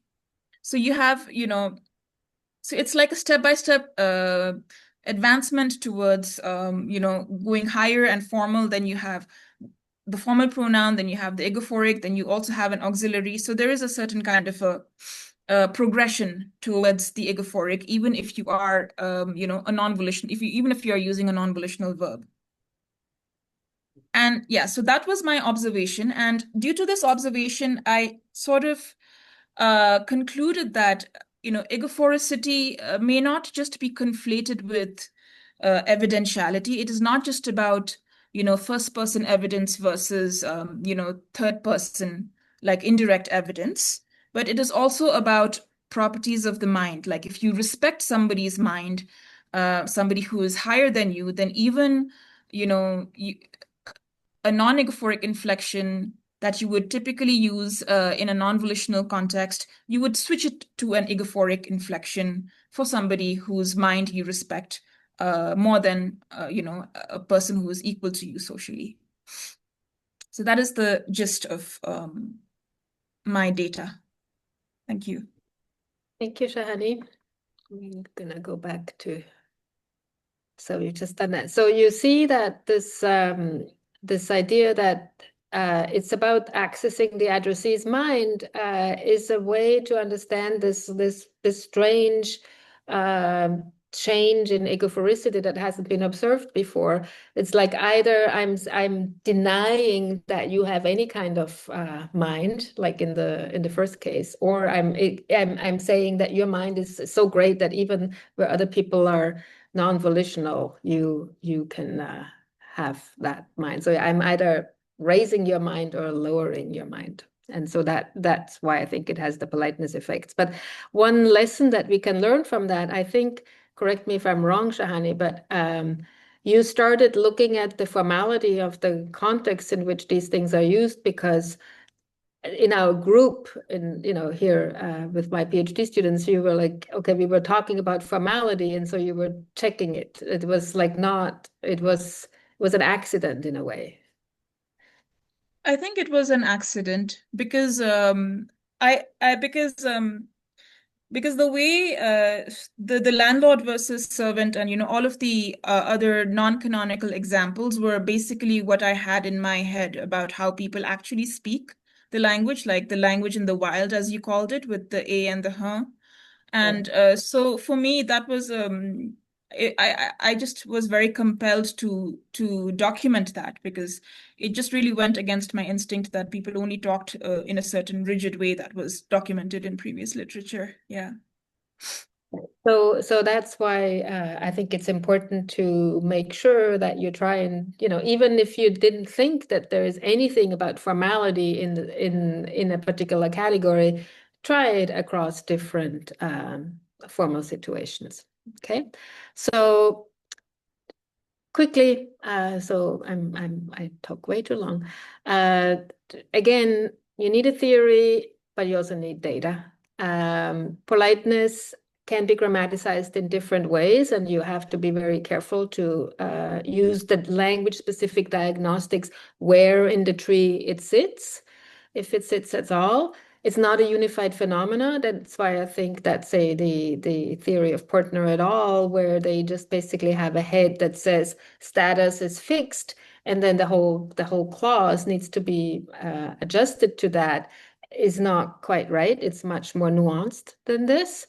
One questions that, and maybe there will be some time to think about it, is why is it politeness that enters grammar, and why it could be the other way around too, like impoliteness. So maybe the baseline is we're talking very polite to each other, and then to make something less polite, I have to mark it. Sometimes that is possible, but in general, I don't think it's an accident that like we are all talking about honorificity as opposed to de-honorificity. So that's a point for discussion.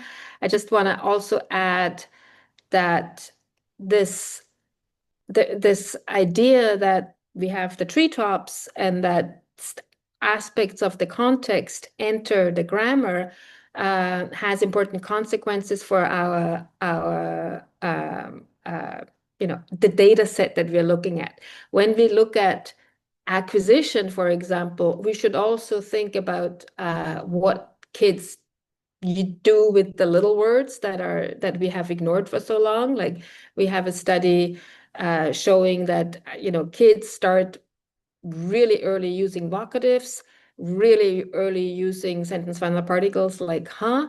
And so we have developed, and if that's the case, it has really important implications for how the tree grows. If these things are at the very top of the tree, it cannot be the case that the child starts growing the tree upwards. It has to be that it's inwards, which is what Johannes Heim and I, in this paper here, recently appeared in Glosser, argued that it's the inward growing spine hypothesis, and I'm gonna skip the details of it. So what can we learn from acquisition about honorifics? I don't know anything about the acquisition of honorifics. I suspect that it's going to be a combination of some stuff will be easy for the child, but other stuff will be hard because it not only concerns the grammatical marking, but it also concerns understanding the social environment. There's also, I have a project on self-talk, and it's interesting to think about how do you talk to yourself, even with a mirror in front of you or not with a mirror in front of you. Can you use an honorific or not? And the last piece, and then we can have a general discussion if there's still time. How do you talk to a machine like ChatGPT? Do you use the formal? Do you use what kind of honorific marking do you use with a machine? And I find this interesting because I think it can tell us something about the grammar of these things, because this is sort of the limiting case. Like if I talk to myself, it's an addressee that is out of the ordinary, like because usually language is for communicating with others. When I talk to myself, I am also the addressee. And with the machine, it's first time in history we talk to a mindless entity, and it can talk back to us. So it's interesting to think about whether we want to use honorifics or non-honorifics with the machine. And with that, I stop because I just have 5 minutes left. Is there more questions? I overwhelmed you with lots of stuff, and I will have to share the slides with you. I have a question. Yeah, go ahead. Okay. This question is for Shahani. First of all, I'm so glad that you're working on this. It's rare for us to be able to work with a native speaker on a language that is clearly very important. And hearing you talk about Newari, I'm just sort of reminded that every stage of genitive grammar has had showcase languages like English and Icelandic and Romance. It seems to me that in the treetop era, Newari will become a showcase language along with Basque and Bangla and Hindi and other languages being spoken. I talked about in this summer school. So I'm really happy to see you. I have a question about egophoricity. All of the examples you had were main clause examples, but egophoricity also shows up in biclausal structures for co-reference and disjointedness.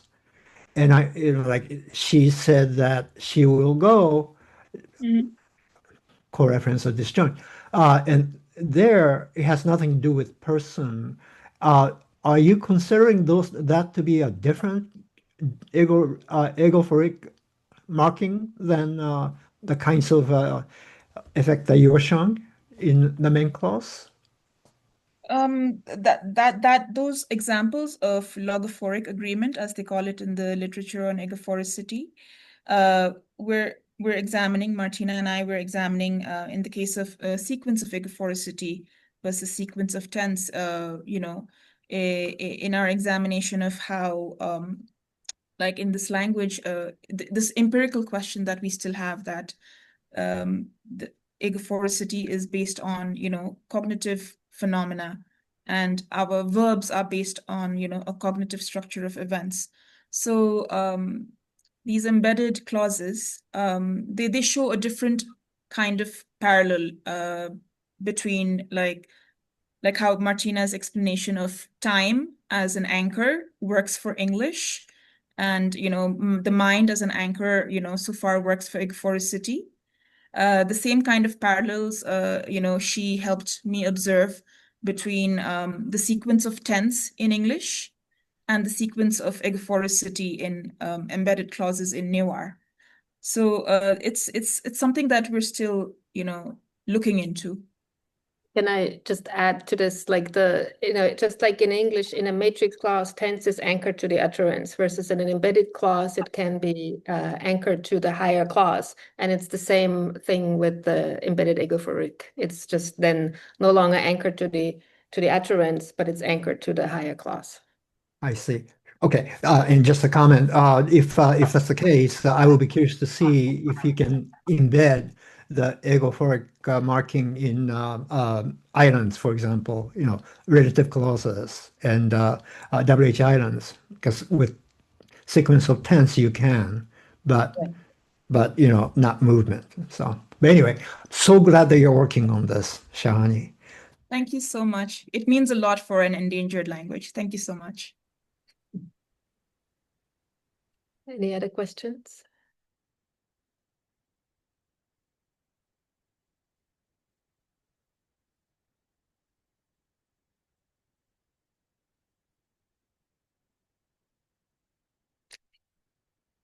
Yes, or I don't know how to pronounce your name. Ojaswi?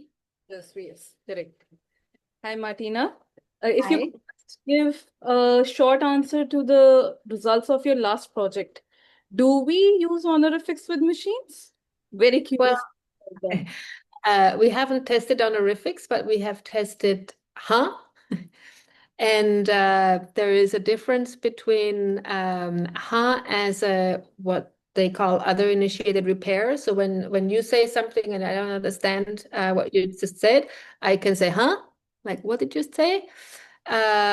And the sentence final tag one. So our results, like we did a survey of and people, the other initiated repair was better, not perfect, but better than the sentence final tags. And I think it's because when we use the sentence final tag, we actually want to address somebody else's mind. And if we don't ascribe a mind to the machine, then it makes sense that we don't want to use the ha with the machine. So that was our results. And one follow-up point. Yeah. Do you anticipate any age-based difference in the results because how the Yeah, it's a very interesting, it's a empirical question, and it depends on I suspect that within a generation, probably people will assign minds to the machine and things will change. So that's why I find it's really interesting. And I find it interesting as a project because it will tell you in this kind of sneaky kind of way what attitude people have towards the machine, right? Because they're not aware of why they use ha or not ha. That interactional language is very tacit knowledge, like as opposed to asking, do you think a machine has a mind, right? So it's a much more indirect way of getting at that question. Right. Thank you. Thank you for the question. Akansha.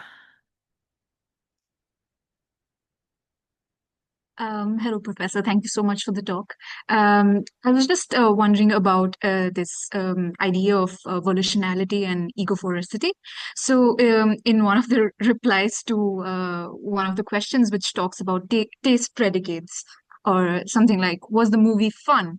Would it be the case that the imperative question, the imperative sentence is ego, and if I were to say that the movie was fun, would it be non-ego because there is no is there volitionality involved in something being fun?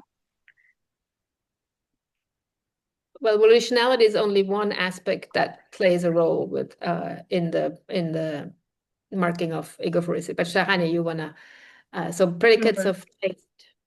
Sure. In the sentence, the movie was fun. I guess the subject is the movie, right?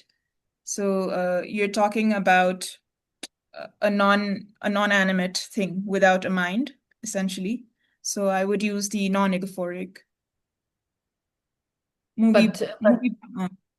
Oh, right. Sorry. But if you were to say, I like the movie, is that right? So if the subject is the experiencer of I like the movie or I like this food versus did you like the movie? So well, it would be non-egophoric, jito movie yala. Well, that is the thing about what we were briefly trying to talk about, the cognitive structure of events. There are different verb classes. So when you talk about cognitive verbs such as I know this, or I understand this, or I remember this, or I forget this, that's when a lot of the times it's closest to your mind. And so, a first person or like a more respected person would have an egophoric inflection. But when you are experiencing something like external to you and it's coming to you, such as a movie, then it's non-egophoric because it's not, it's not originating from your mind, it's coming to you. So there is a certain sense of classes of phenomena depending on where the knowledge originates and how it is coming onto the speaker, I would say. Yes. I find this so fascinating because it really, like, if this hypothesis is correct and, that it will shed light on how verb classes are structured. Like from a Indo-European perspective, we just think verb classes have to be like the Wendler classes based on telicity. But the telicity, like we still have to go through the tests, but it doesn't seem to be grammatically relevant. I definitely found that for Blackfoot, that telicity didn't play a role in verb classification. It was all about animacy, right? And once you say that, then things fall into place. And the hypothesis is that for Noir, it will be the mental aspects of the verb classes that make this division, right? And that's why I think it's so important to not go prejudge data based on, say, English, our English understanding, even things as we think it's so basic. Or how could a language be like not having telicity-based verb classification? It seems so basic, but I don't think it is. Yang-Hu? Hi. The question I had was, I thought the idea that trees grow inward from the two edges was super interesting. And assuming in traditional terms, the last thing to be acquired would be the CP, right? Well, it's a little more complicated than that. What we found is that, so we start with the interaction and the classification layer. And then I think pointing, when the kids start pointing, that's when it links those two domains. So I think the linking layer is the first thing, and then the things unfold. It's more like a fractal, right? It's not that you start at, it's like the idea is that response and classification, and then a generalized grounding and a generalized anchor, where the generalized grounding has both the speaker and the addressee. So, okay, sorry. First, the CP does the linking, right? So it's a linking layer. So it's like when the kid says, I'm classifying the world and I want to communicate my observation to you. That's what pointing does. So that would be the first CP if you want. And then you have this generalized ground and the generalized anchoring. And then the ground, I guess, when the child starts theory of mind, will split into addressee ground and speaker ground, and the point of view will, well, the anchoring will split into tense and aspect. That's the idea. Yeah, I actually understood the idea much better thanks to your explanation, so thank you. And another thing I was curious about is that during the summer school, I don't think I've heard someone outspokenly say that CP is a phase or not. I don't know, maybe I misheard everyone, but assuming so-called standard syntactic theories, we say there's a phase at VP and there's a phase at CP. But if we have some more structure above CP, we would have to impose some kind of restrictions on movement or say that CP is not a phase. It's the whole thing that's a phase. And I wonder if you have any takes on that. Well, I don't know, organizers, please tell me what I should answer, or shall we first wait until we summarize and then it's a question for everybody? I mean, I have something to say about that, but it's very biased. So you tell me, because we're past my time limit. What do you think? Professor, we were just hoping that we can sort of summarize, and then once the general discussion begins, we can come back to that question, which is, very interesting. So, all right. Thank you.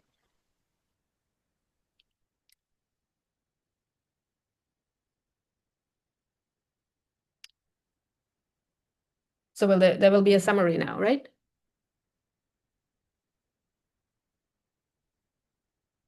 Rita looks frozen.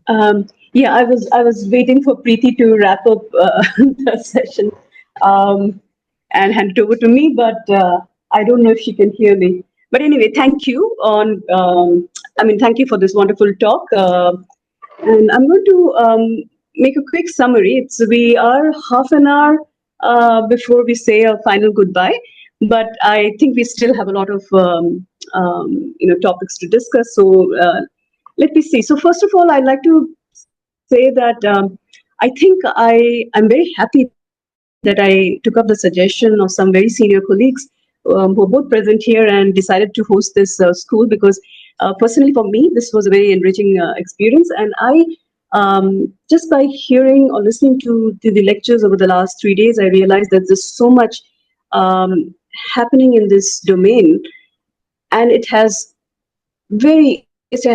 huge implications for the theory as well. So let me see, I'll try to summarize very, very briefly, and then I would like to invite all the instructors to talk about whatever they think is currently being investigated, or what are the issues one should take up. So, but what I think is that from 2003 to 2025, we have worked hard. We have not given up on our on trying to capture discourse, or at least part of pragmatics, into the syntactic tree. So that has been there has been definitely some progress there. But as I listened to the lectures, I realized that with the SFP versus the interactional spine debate has a lot to offer to the theory, because many of the the chasms that are there in the theory and that have kind of been hidden so far are being questioned, are being challenged, and I think that's very good. That's the hallmark of true science, or of good science. So, for instance, I realized that it's not just that the speech acts are given prominence, or they're given the form of heads and projections in the SAP theory, and in interactional spine you don't have that.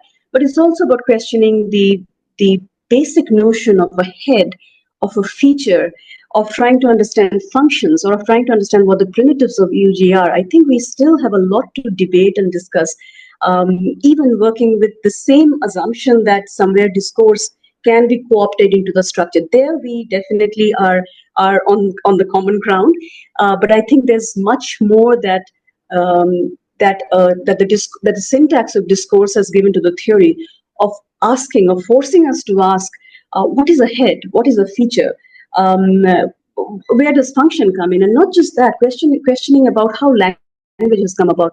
And I do understand both SAP-based theories and international theories, interactional spine theories have been saying that it's not just an exactation, view of human evolution that should be questioned, and performance should also come in, or it's not just LF-based, it's also PF-based. But somehow I feel we still have a lot more to ask the moment we start questioning the primitives. So that's one question I think is open-ended, and definitely that's something that I think future research should take up. The other thing that I thought was very interesting as coming out from the lectures is about honorificity as a feature. So this is on a related note to what I said. So point number one connected to point number two. Honorificity, there was time and again the question about how is honorificity a feature. Definitely it's not the same kind of feature as a phi feature, a person, number, a gender. And so at least in one strand of research in politeness on honorificity, it has been taken as a feature. On the other hand, as Rajesh pointed out yesterday, that there are also accounts which talks about configurational approach. So even if honorificity depends on something else like plurality, it's basically the position of plurality that decides honorificity, rather than saying that honorificity is a feature. But today we hear a different take on honorificity as a feature, which is basically, even if you say it's plurality, somewhere it's introduced as relative to ground, so as accessing common ground. So where you take a kind of Venn diagram and then decide the number of addressees you increase, you basically keep on decreasing the common ground with the addressee, and that's where the politeness comes in. So I think it's just, if one were to even take these three strands together and try to compare, that would be a very new research question that one can take up in the future. The third point And the last one from me is, I think, whether it's interactional spine or whether it's the SAP, we are going to take that as universal. Of course, there are differences, and I brought in some examples showing that even within typologically related languages, you have differences as to whether how it's placed, how the heads are positioned vis-a-vis each other. In the interactional spine hypothesis, I'm assuming that some other kind of story has to come up with regard to parametrization. But it's universal, and but once it is universal, then we'll have a lot of questions about why some languages show up on orifice, or why some languages show 5 features only at the CP level. And this came out in Shigeru's talk yesterday, where he said that Japanese as a language has always been considered not to have 5 features, but the moment you start looking at honorificity, you realize that this takes you, Japanese as a language, it takes 5 features beyond the CP domain. So somewhere it's a story about strong uniformity. And I think that's an interesting domain to work on, because again, it's honorificity that is opening up the inquiry, or reopening the inquiry into what is 5-feature agreement. So that again kind of questions the traditional understanding of 5-feature agreement that we have, and maybe it will have implications for the kind of operations that we posit in the grammar. The last point, of course, is even with the same idea of SAP or interactional spine, the question about with languages that don't have honorific forms, say whether in the form of pronominals or whether in the form of morphosyntax. We did see a very interesting story come out from Roberta's lecture, where the interactional spine is interacting with the rest of TP and coming out with novel ways of doing it. And again, that's another way of looking at how languages may evolve honorificity, or how honorificity may disappear. So that's again, I think, an open question. But again, so these are the points. I think overall what I learned from here is that it's not just that that we have been able to bring in some amount of discourse into the syntax. It's also about understanding and appreciating that the discourse syntax interface has opened up a lot of challenges for us within the theoretical framework that we work, and we are all generative syntacticians. And yet we realize that there are quite a few questions that we have not been able to address appropriately or adequately so far. So I will, these are some observations from my side. I will now like to welcome the instructors. Anyone can start, Roberta, Martina. I don't think Rajesh is here, or Shigeru I think is here. So anyone who wants to join in and say something, and then after that we'll open up it to everyone, and then we'll have a conversation, have a common conversation. Let me begin. First of all, again, Preeta, thank you so much for taking on this huge burden of organizing and managing this wonderful summer school, you and your team. It's been wonderful. It's been wonderful. What I wanted to say is, pulling back from some of the details, when you go back to the beginning of generative grammar, Chomsky started us by making a distinction between competence and performance. And he said that we should study competence. Performance just has too many extra linguistic factors, such as social norms and memory and so. If you look at what we're doing today, we have a bunch of card-carrying generative syntacticians talking about politeness and honorificity.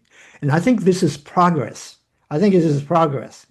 We're not questioning the very initial assumption that got us started, this divide between competence and performance. What we're showing is that, in fact, that is probably not a real distinction to be made. And it's important that we go and look at, what's been done, as Martina has shown, on the other side, because there's a lot of things that have been discovered. The one difference, though, is that, if you look at people like Levinson and Tomasello, they've also made a lot of discoveries. But like us, they don't know language like we do. And so there are many, many things that they say which I don't think are right, but there are many things that are right. Uh, and so for us to talk about honorificity and politeness, what we should continue to do as we did in this summer school is to always be looking at these effects within the kinds of structures that we're building and not get away from that. Once we get away from that, then we're no longer talking about genitive grammar and treetops. So, but I think the summer school marks a point in the development of genitive grammar. That is a very important point. Okay, thank you.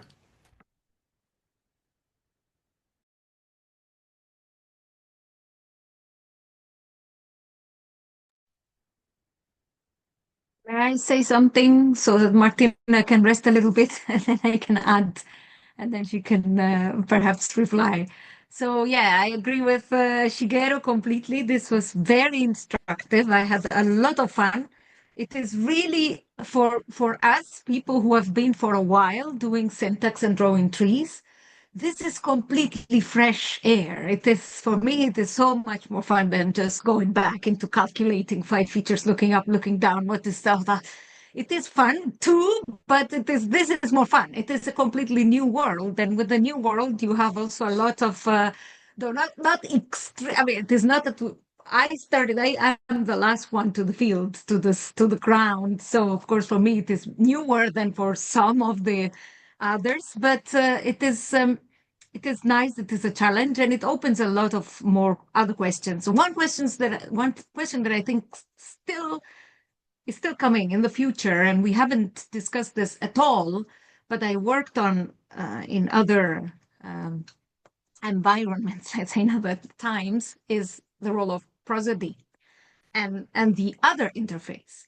Because of course we're syntacticians, so we just disregard the fact that many of those things are also prosodic, and how do we integrate this? And then Young Ho, sorry, your question was really to the point. And so when you asked about phases and stuff, and then Martina will answer you because the question was for her. But I was thinking, you know, in the past, Mark van Oostendorp, who's a phonologist, and I worked on the idea that actually prosody has direct access to some parts of syntax, and we shouldn't, because we draw the trees, and we draw the trees on a sheet of paper.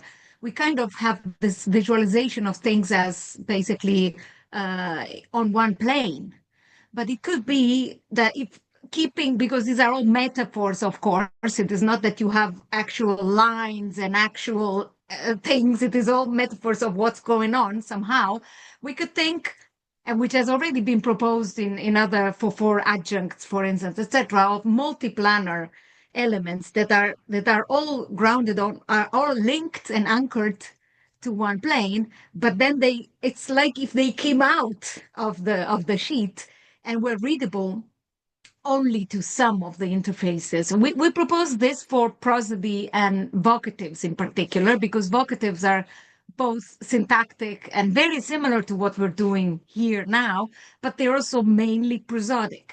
So we should also add that other dimension completely and start thinking of really a multi dimensional maybe model with a lot of different ways of encoding these things, and also other ways for getting the other interface on board, which I think is essential.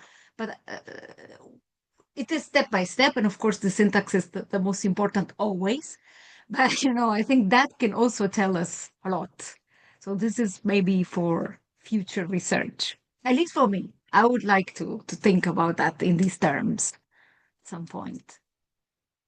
Yeah, if I add to that, I mean, one of the reasons I call what you add to the spine units of language as opposed to morphemes or word is because I want to include prosody. Like I specifically say that rising intonation is a unit of language that can associate with the spine. And it seems to be also subject to where do you add it? So for example, rising intonation in English in questions is optional. You don't have to rise, okay?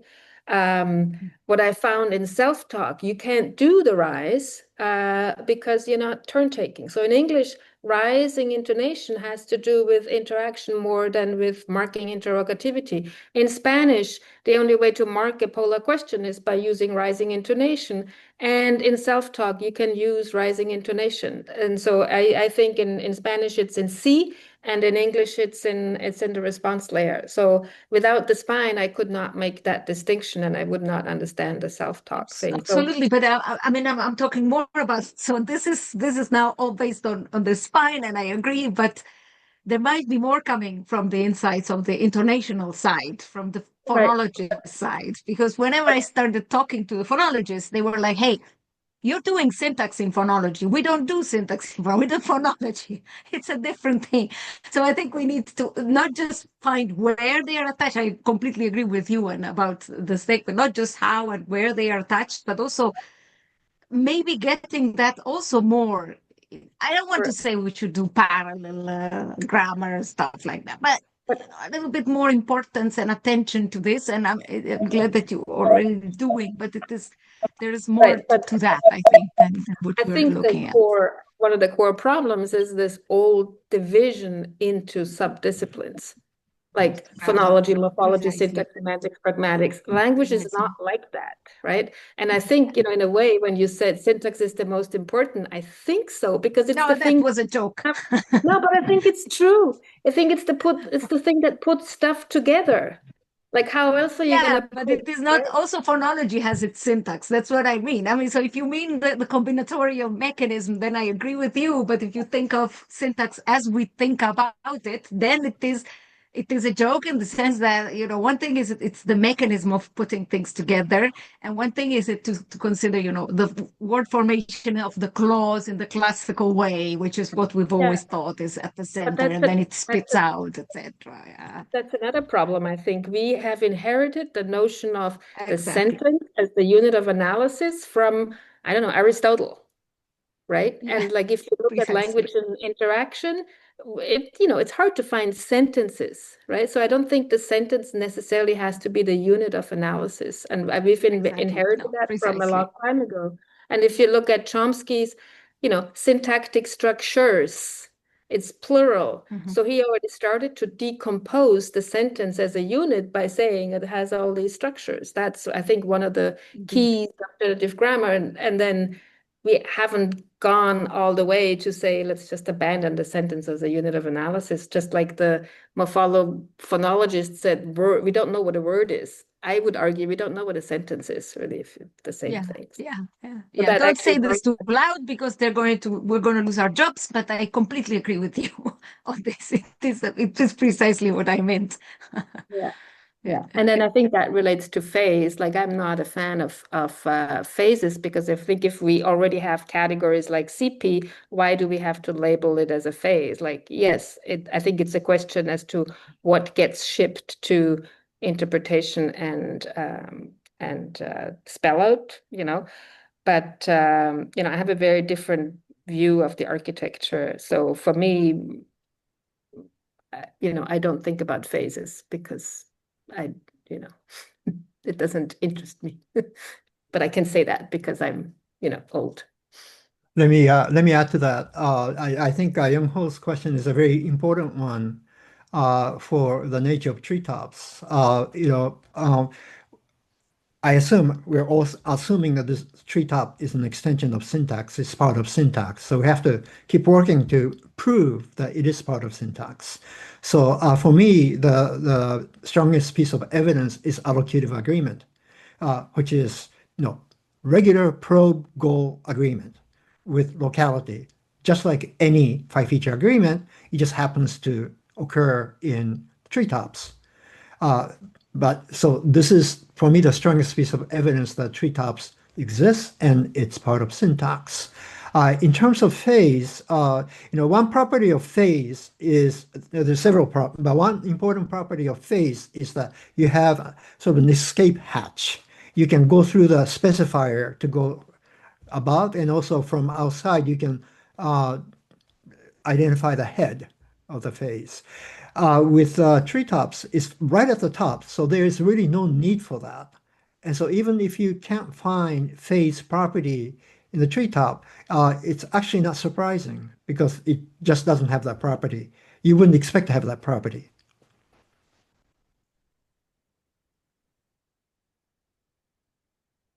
Unless you say that escape hatch would be like taking it over to the next addressee.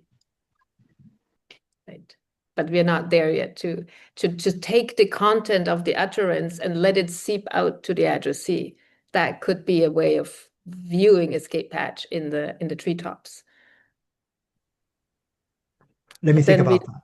Yeah. we need to think about like structuring discourse and see whether we find islands in this, what the conversation analysts found a kind of nested dependency effect in turns, which I found very like, okay, here you go, here you have, you have syntax. So it's just we don't have the data to Exactly. So this is why I asked Shahani about effect of islands on ergophoricity to see if there's something to be said. So we have a lot of tools from syntax that we can bring to this discussion. So. Okay, so it's already 8, but I would also like to hear more from the participants if they have questions and also suggestions on what could be done. Would you like to suggest something like more such interactions? I have asked for extra time from the instructors already. That was done yesterday night. But it's 8, and I understand it's at least late for people on the eastern side of the of our Earth. But for the rest of you, I think if you're willing to spare a little extra time and talk more, we are ready. Maybe 5-10 more minutes. Are there any questions, any suggestions, any observations about the research questions, or from something about your language that you want to share? Oh, there is a raised hand. Okay, so Sneha. Yeah, so thank you for everyone, and thank you for doing this. Like, one of my main takeaways is like how diverse the whole honorificity system is in different languages. I'm an accidental Hindi language teacher. So I say like I'm rooted in linguistics, but I end up teaching Hindi, and I find it very difficult to make a second language learner or a heritage language learner understand honorificity in Hindi, because it's so rooted in culture. My question is to the data collection, like what Preeti was talking about earlier, and the whole ethical dilemma, because doesn't collecting data from a native speaker turn into this performance, this elaborate role play when they address something like honorificity? That's interesting. Preeti, if you're there. Yeah. So I think these are probably two different things. So one about the role play, and the other one, the ethical dilemma when you collect data from speakers, right? For the ethical dilemma part, I think that there are standard procedures in place at universities, at institutes which do this kind of research that involves human participants. So there are methods in place where you ensure that the data that you're collecting, it's not being used for profit or not being shared without their consent, so there are these standard methods in place. So any kind of data collection that involves human participants must abide by those regulations. The other one about role play, I think we had this discussion right after the talk as well, that role play helps as a tool, but this is not to say that it doesn't have its limitations, because you are trying to almost impersonate someone else's ground and then answer from that perspective. But this impersonation is not, it's not very wild or not rooted, because for instance, if I'm a native speaker of Maithili, I have also observed how, let's say, other older or male native speakers of Maithili talk. So whatever I'm gonna give as a role play, inside a role play, it's not going to be completely unrooted. But yes, it will have its limitations that I am ultimately, acting. Yeah. Yeah, thank you. Also, another thing, like I know, like we are talking about the syntax and the morphosyntactic thing, but how can someone who's into language teaching use the knowledge to in a practical scenario of applied linguistics, like teaching the language? So I'm not someone who has ever taught a language in a classroom. So I know it's a very relevant question, and especially about the application of any theoretical advances or knowledge that we have. I think I can just refer you to Ramakant Agnihotri's work, where he did try to use theoretical constructs in the classroom, right? So, but even just having an understanding of grammar, of constraints, because grammar is not just about the normative patterns. Grammar is also about why we have these. So sometimes these can be translated without really turning them into,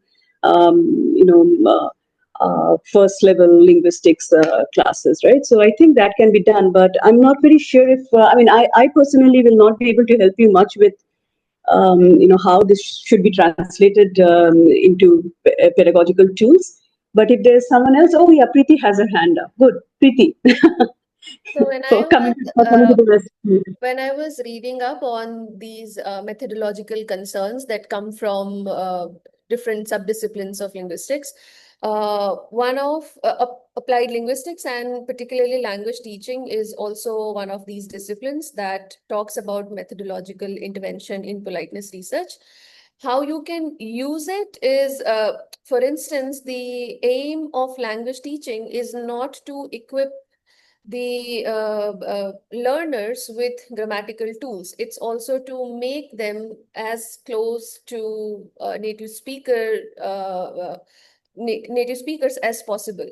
So especially politeness, when studied not in terms of rules of grammar, or not only in terms of rules of grammar, but also as a larger contextual or cultural knowledge, that kind of politeness study is very popular in language teaching domain, where you don't just let's say memorize or teach your students about linguistic markers of politeness, but you also try to tell them what are the interpretations. So in that way, language teaching goes more towards the pragmatic aspect of politeness in comparison to the morphosyntactic aspect of it.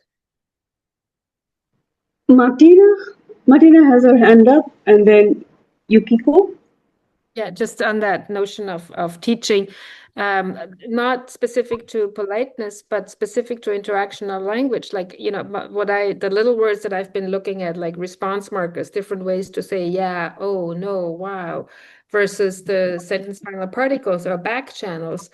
I think it's a very limited set of vocabulary that you can teach a language learner, and it allows the language learner to stay in the language even when they don't know how to construct a full sentence. So in my experience from working with First Nations languages, where we dealt a lot with language teaching and language revitalization, when I started to work on these little words, the elders were so happy that and it's easy to learn. And as a language learner, when I started learning Spanish, back channels came easy to me. Like you just say vale, like okay, and it's a limited set, but it allows you to have the experience to have a conversation even when you can't say a sentence. So I think it's an important piece. And I've been looking at grammars, how to say yes and no in different languages.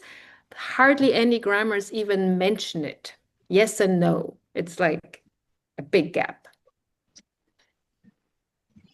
Okay, Yukiko. Yeah, I actually came to this summer school precisely for the same reason as Neha, because I'm teaching Japanese right now, and then teaching honorifics is like a pain in the neck to American student, because they don't linguistics, honorifics, and then politeness, and then we had this a distance and a power issue. Americans don't understand it because they live in different politeness system. I mean, in the pragmatic sense, politeness. We don't use the same pragmatic politeness, and it takes forever. They don't know casual and then formal, and they kind of confuse them. And I was hoping, but then one thing it was just kind of nice to get to know over summer school was like to have a nail things like Shigeru was talking about, that if you know clearly what their function is, then like you can explain to student a little more clearly, because a lot of textbook kind of make it like, oh, this is for polite use, and they don't really define it proximity versus power kind of things. They don't talk about it in the language textbook. So if the instructor knows those distinctions, I think that helps. Thank you. Anyone else?